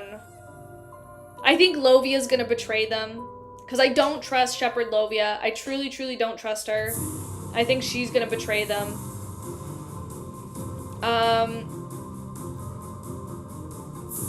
Yeah. I don't know what's gonna happen. We'll see. I have some theories. I'm gonna make a theory video before Friday, so either like tomorrow or Thursday, and get it all set about like what I think is gonna happen in these last 17 chapters. A lot of information was given to me today, though. A lot of information was given.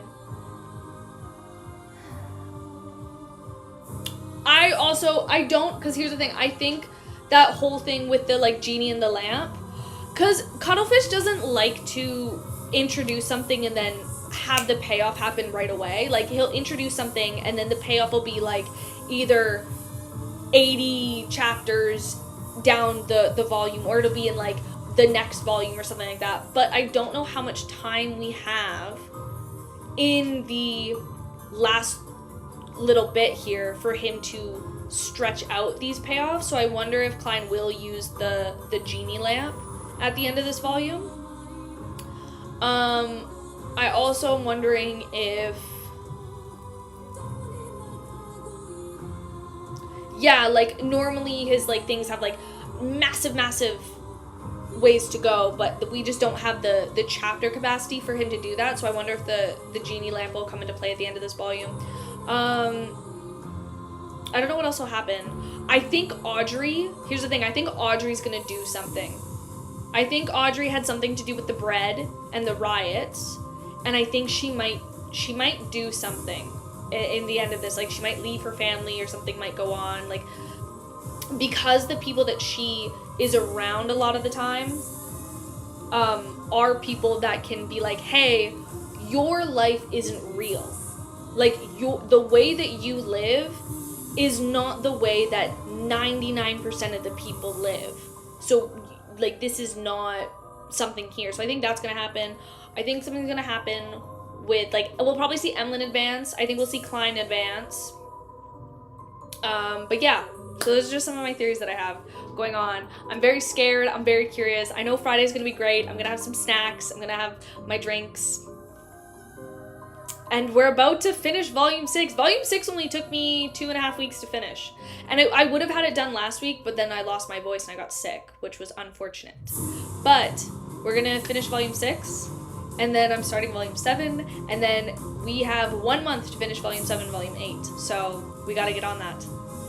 Yippee! Yippee! Okay, well, thank you guys so much for joining. I will see you guys on Friday at 12 p.m. PST. 12 p.m. PST on Friday. Most likely will be like a 4-hour stream because we have a lot of chapters to do, but we'll see. Other than that, thank you guys so much for joining. I hope you have a wonderful rest of your day. Hope you have a wonderful rest of your night, wherever you're at. Love and appreciate you all, and bye.